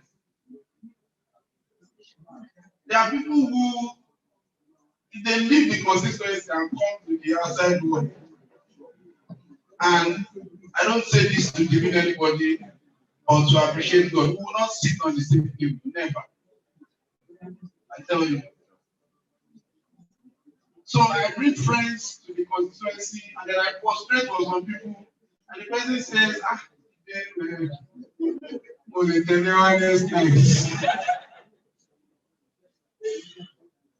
had about 135 requests for a bundle. I'm an aspirant. Did you give them or not?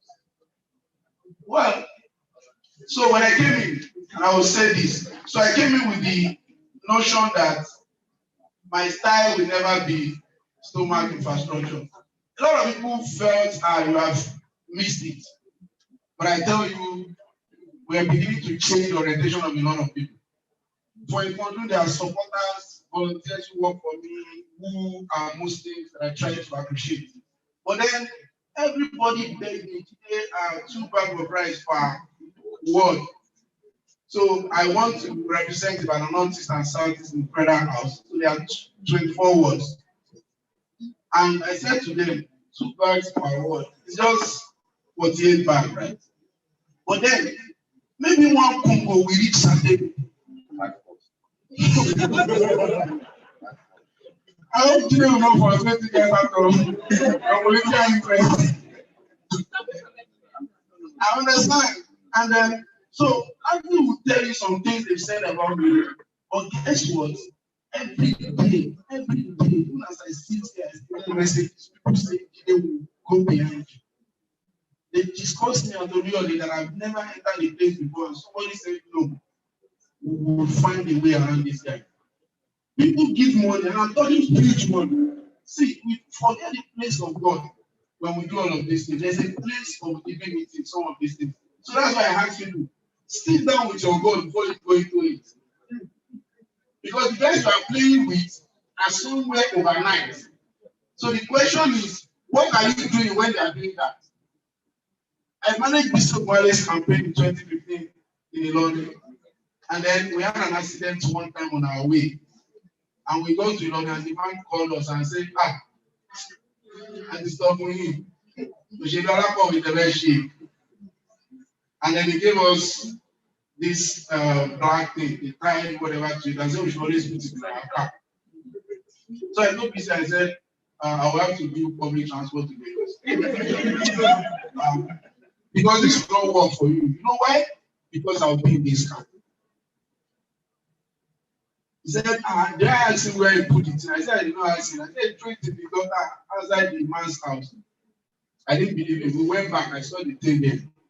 So I believe, it will not work. But even believing that it will not work, he has already thrown it in the gutter. There are some things I told you cannot go inside and do. There are too many things. So I picked that experience of 2015 and I use it in dealing with people now. What I need you people to do for us, and I tell you what, bro, we can change it. We only need these guys sitting here to support us. We need the people sitting in this room to support. I got a candidate in Lekki 2019 election, and I did what you just did now. They invited me for a strategy session. I've been doing the right strategy for a lot of these politicians. And I asked everybody in the room, celebrities, all of them, I said, how many of you have, if you have PVC stand up, if you don't have sit down, maybe about 70 of us 50 people sat down, and then I have 65. I know 65 people. And many of you are from our brother's constituency. If you are not from his constituency, sit down. And I have 23 people left.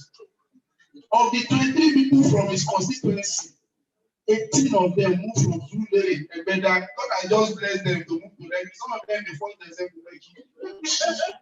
And I know some of them that the Lekki, what's it called, flood, has forced them back to our side. So, we will give a mainland. These guys who went there, they registered in Zulere, Ebeda, Oba, and what have you. They can't vote for the candidate they were supporting. And they're following him, they're tweeting, they're going to do t-shirt and all that. Wasting time. Wasting resources, throwing money inside the river. So I did not do a country for the constituency, but I did give you what does not change anything. So when the keynote speaker was speaking, he said, after the Congress, we will know something. Some of us have known something now. We have seen the result. And then some people are saying, okay, serious content and your boy. I said, it's not the what happened yesterday. Some of you may not understand, but the truth is, when we talk about the old people, we need to give them their respect. Some of us also fail to take learnings from them. Some of us don't want to learn this game of politics. And I tell you, my problem with all these leaders that people think are a problem is all of us. So I'm living in a leader's house. And I'm stepping out of the leader's house, and I have young people, about 18 of them, waiting outside the leader's house. What I have to drop for these 18 people is much more than what I have to drop for the leader. And then they say, and then we did I don't know if anybody needs come to one day. Somebody told me, and I tell you something about the CS, I'm going to do like that. I want to know more Wagos. So when you hear things like that, I know this guy wants to know Wagos. I want to know why. I begin to look myself that became a problem. So if you're not resilient, they will easily push you out. But I tell you, let us continue to sell the message, a different kind of message. Please, I want my result of my right now, not because of Yeah, oh yes. Thank you very much. Now, just as I said, I'd like you to tell us what do you think Godfatherism has to do with Nigerian? What do you think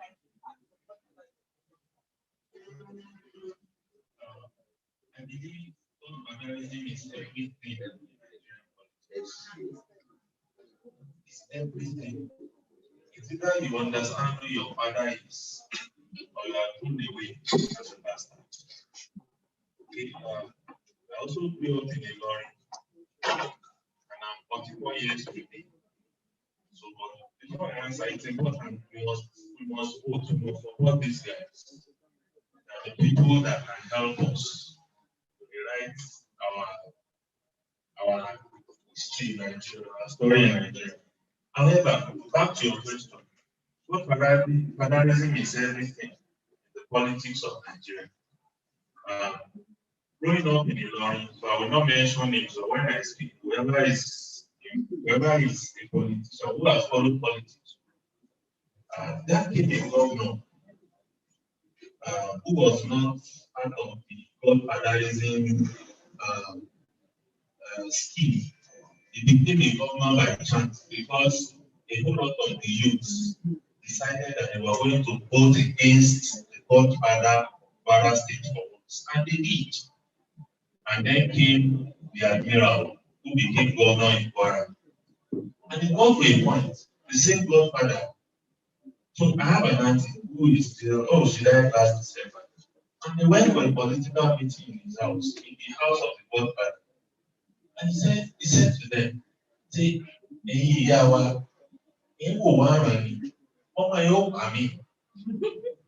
now, the Godfather, the governor that was elected by the so-called majority, had a problem doing the job of a governor.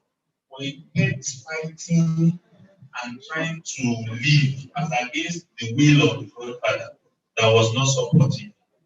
So the man did just one thing, and God has called him probably after 3 years of that. What am I saying? If you decide not to play the game by the rules of the godfather, it's either you are roasted in your tenure as a politician, or you are even roasted shortly after your tenure as a politician. So I believe, and I'm sure everybody seated there will understand. Now, I've not said godfathers are bad. I hope you won't misquote me. Some godfathers are very good because they have the interest of the country at heart. Unfortunately, several godfathers have their own interest at heart. So if you do not understand how to play it, so I think the first step is to first understand that who are the people playing in this terrain. So if you do not do all those, I mean, yes, you might say people should vote, people should converse, but ultimately, what happens even after, before and after the primaries is that if you do not play the games to the rules, then you are thrown out as a bastard. So I believe that what federalism is everything in Nigerian politics. Thank you very much, Senator.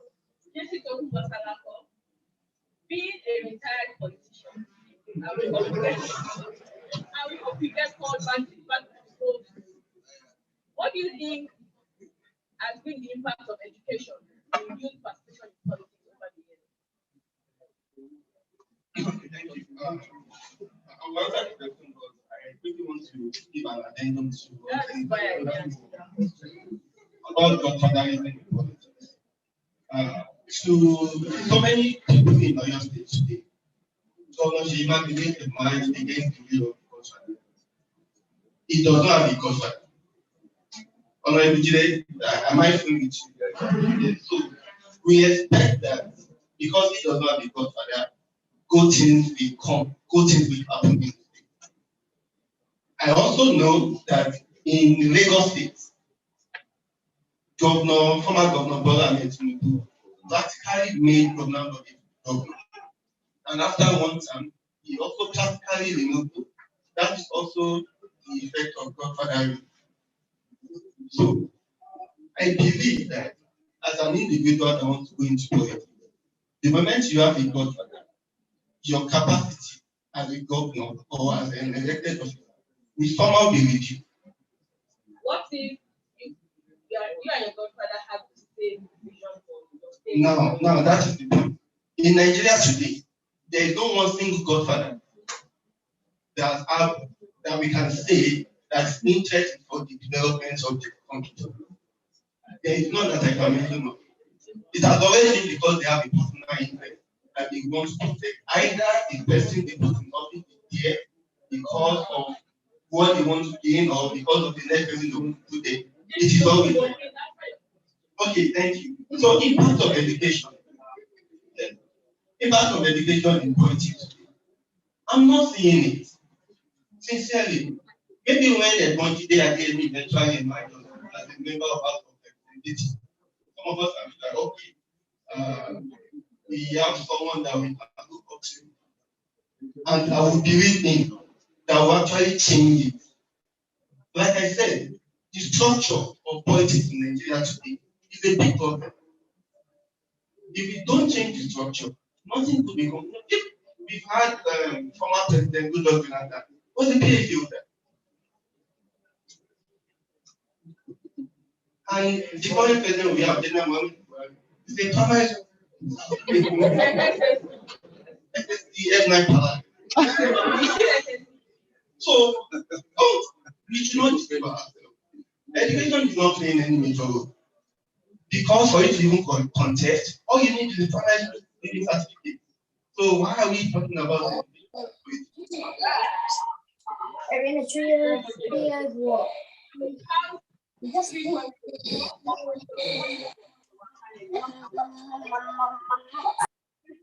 questions. 1, 2, 3. And 4. 4, thank you.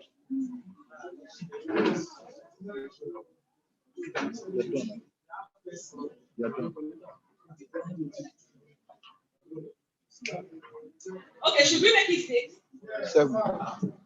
Please make it quick. Very quick.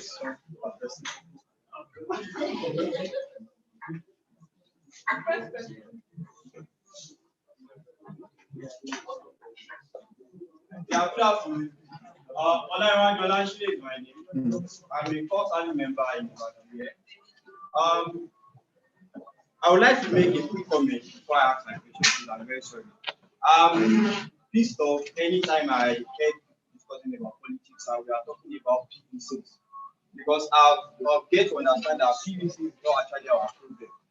But Honorable Jide mentioned something that he spent some people from the board the other time, and we are so surprised.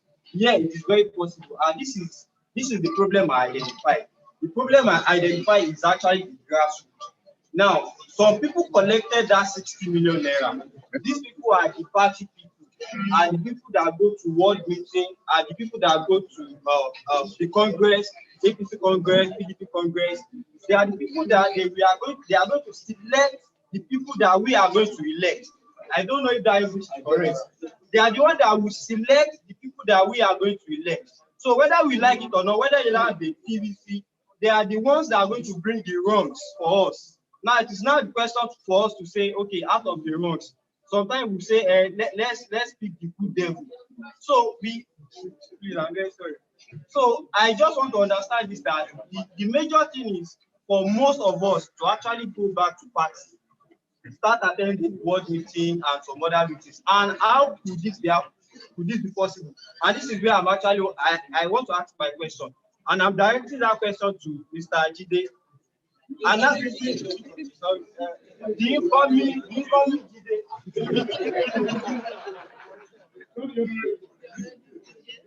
So, sir, an average youth, let me use a particular person as an example. Gain an admission at the age of 20. Because of strike, it's supposed to graduate at 24. Because of strike and some other things, graduated at 26. Now, currently serving as a core member at 27. Now, he has all the passion to go into politics. But every day he's waking up today, he's trying to think about what am I going to eat today? What am I going to be tomorrow? How am I going to set a family, get married and everything? And with the situation and everything, they still want us to go and participate actively in politics. Before anybody should go around to politics, say, okay, let me even start going to meeting and everything. I think you have to have something at the pocket. Now, this is where I'm going. An average youth, for you to be settled, I'm not talking about probably people like Honorable that is very fortunate to have millions of naira at the age of 30, 32, you have 5 cars. Yes, some people are like that, but not every individual. Now, let's look at an average individual that needs to settle down probably around 35. Before you even know it, you are 40. Sir, probably there is something we are not getting right, because me, I'm tired.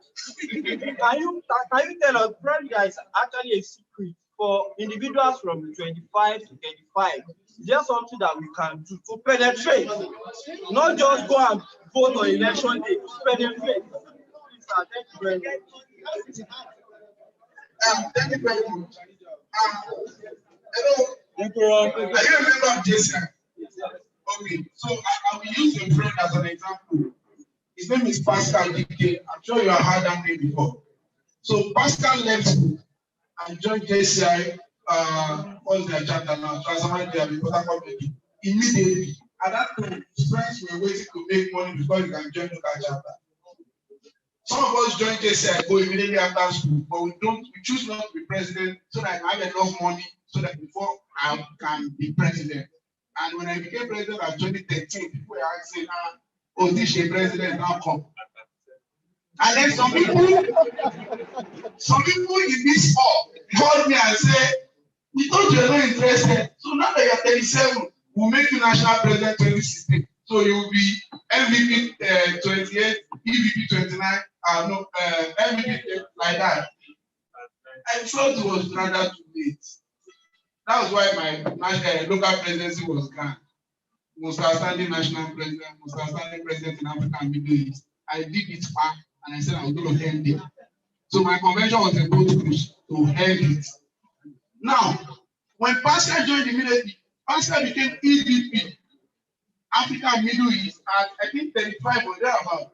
He had 5 years to become GCI president because he started early. It is better for you to join your world meeting when you are in year 1. As a matter of fact, at 18-year-old, join your world meeting. You know why? There is no expectation on you. And then you learn the road. Our problem as young people is that you want to drive the car from the back seat. It's not possible. You cannot do it. I said at 28. So I'm a typical example that you have taken. I said at 28, and when I went for service, let me shock you. After my brother and my sister, our first born and second, after they gathered money for me for transport to go to Taraba, I had 2,000 naira left on me. And when I got to Taraba, foolishly, I wanted to call my mom to tell her I'm in Taraba, and I got the phone 2004 or 2003. I got the phone and I called. It was at NCCF, and I felt children of God, you know. And when I finished my 11-minute call, 1 minute was 70 naira. All I had on me was 2,000 naira. So you can begin to think of it. So getting to Taraba, the first day, the first night, I finished the money I came with, calling my mom and saying, and all that. Here I am today, to the glory of God. I'm not where I'm going, but it doesn't mean that I've not made impact. Guess what? If I come to Ward 1, if I do not east, when I was 30, by now, I will spend less because I'm part of the system.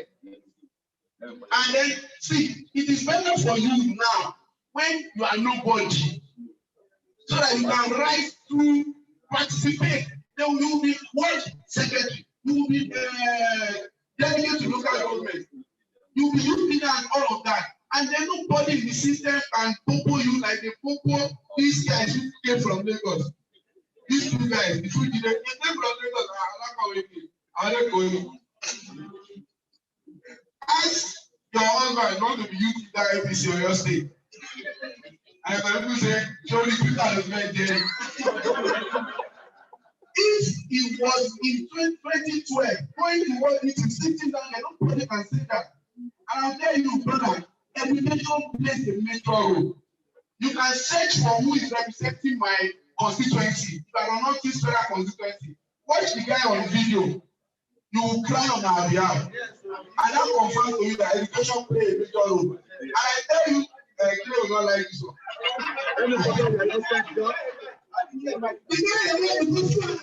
Speak English, and I want to talk about governance. I grew up from the Baptist, and I will answer that. I grew up from the Baptist. So the president of the Nigerian Baptist Convention required the president of the country as your godfather. I worked in Nokia as regional customer marketing manager for West and Central Africa. And I wanted to move to Pan-African role. And then all the godfathers sat in Dubai.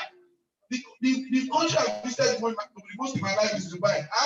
So the person I report to invited me to 2 other meetings from Nigeria so that I can meet the people that will take the decision. That is a godfather. Thank you very much. So we should use it very well. That's the thing. Education plays a major role because there are people in leadership in this country who don't understand artificial intelligence, so they cannot do anything about it. There are people in government who don't understand the threat of the global change. They can't do anything about it. We need more people who are educated to change the system. And let us not participate on Twitter. Let us go to our work. Thank you very much. Sorry. The last question. Advantage.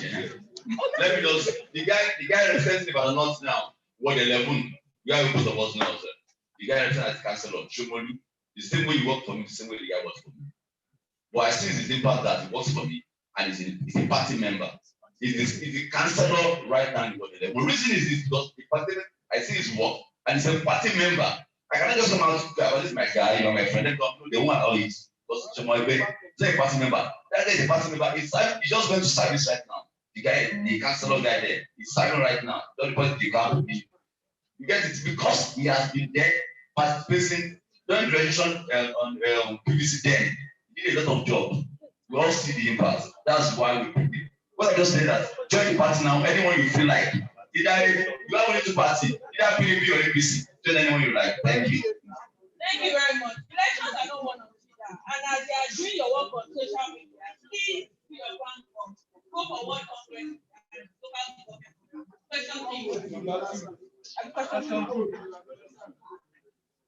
Thank you so much.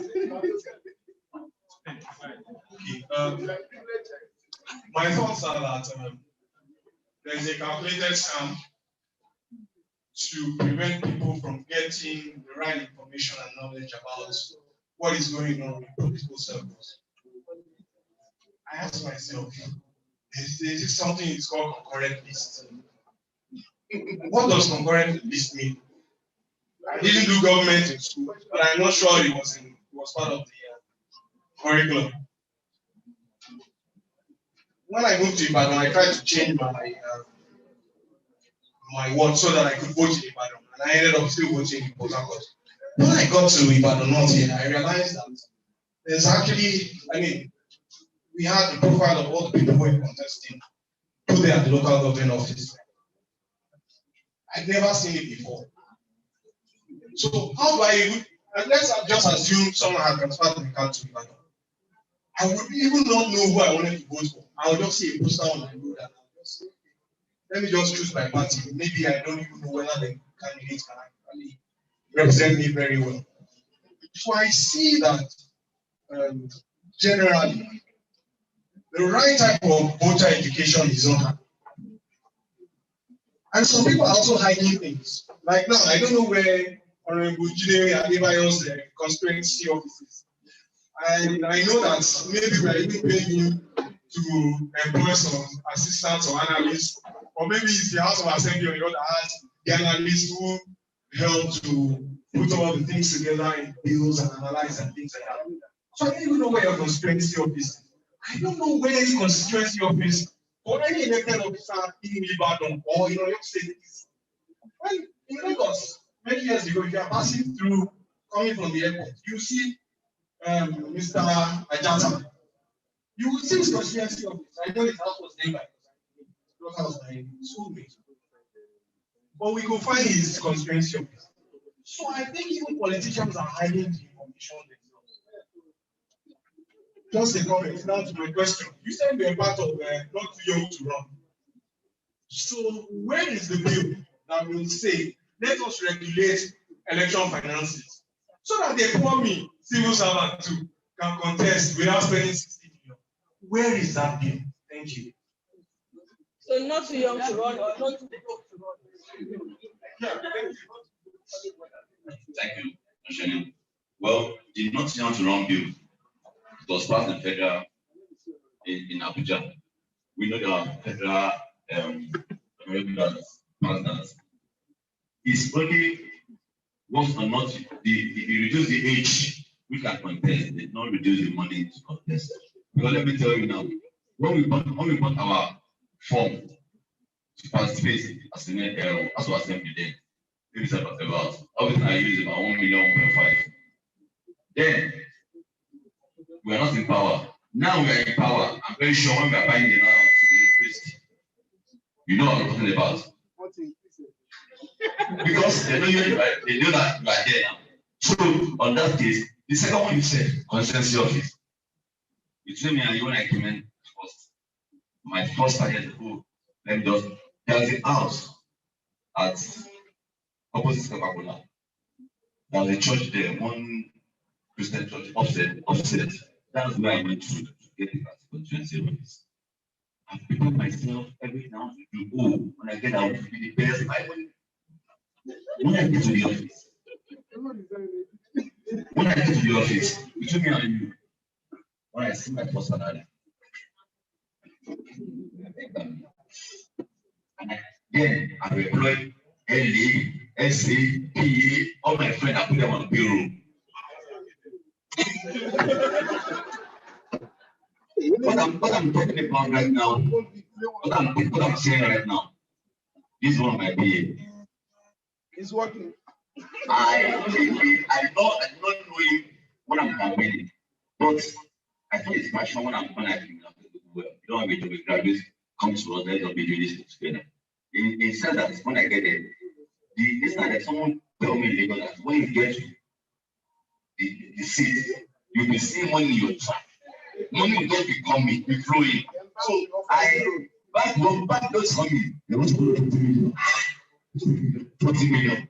Bro, let me tell you today, many members in that sector that get that load today will not back us. Because when people big time, the 1 year, our salary was doing 40%. They can't go to the loan anymore. And I'm talking to you today, many honorable in the assembly may run bankrupt after. Go and check, it won't even 8 years honorable. Go and see now, it will be broke. Because many people don't really save. But me, I don't have consensus office, I'm sorry. You don't need to, if you want to get some office secretariat, go and check, go and ask the receptionist. I received large because my husband is in the middle of this balance. If you want to have 15 naira right now, you get my 15 naira. If you want to work, some people tell me that, let me just walk to his office. If when he's I'm going to get 1,000 naira. They believe that you cannot come to my office and go like that and do something because I believe we can work together. Thank you very much. That's a very big one. So, if you show all of it, you know that I never supported the not too young to run. I will never support it. What I support is not too young to lead. Not too young to run is a scam. Anybody can say you can run, but then the question is, can you win? Now, I will go back to you guys who are in this room today. A lot of you contributing money, crowdfunding to buy car for a celebrity who is living better than you are. But then you cannot support a friend, you cannot support a candidate. And all of us, we know we are too broke to run. So what we need to do is crowdfunding from young people. For 1,000 naira can go a long way. But if 500,000 people give 1,000 naira, it's a whole lot of money. Thank you very much. I have just one question.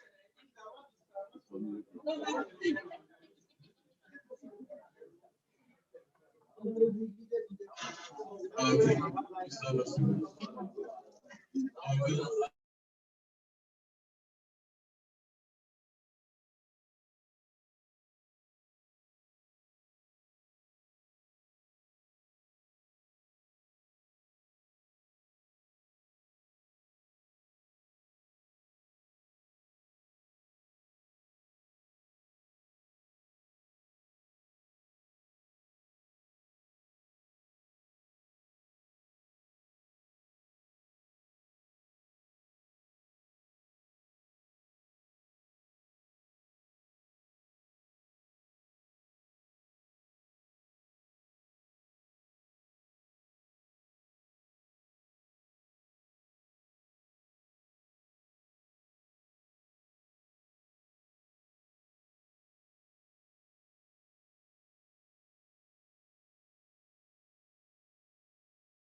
àwọn ọmọ fẹ́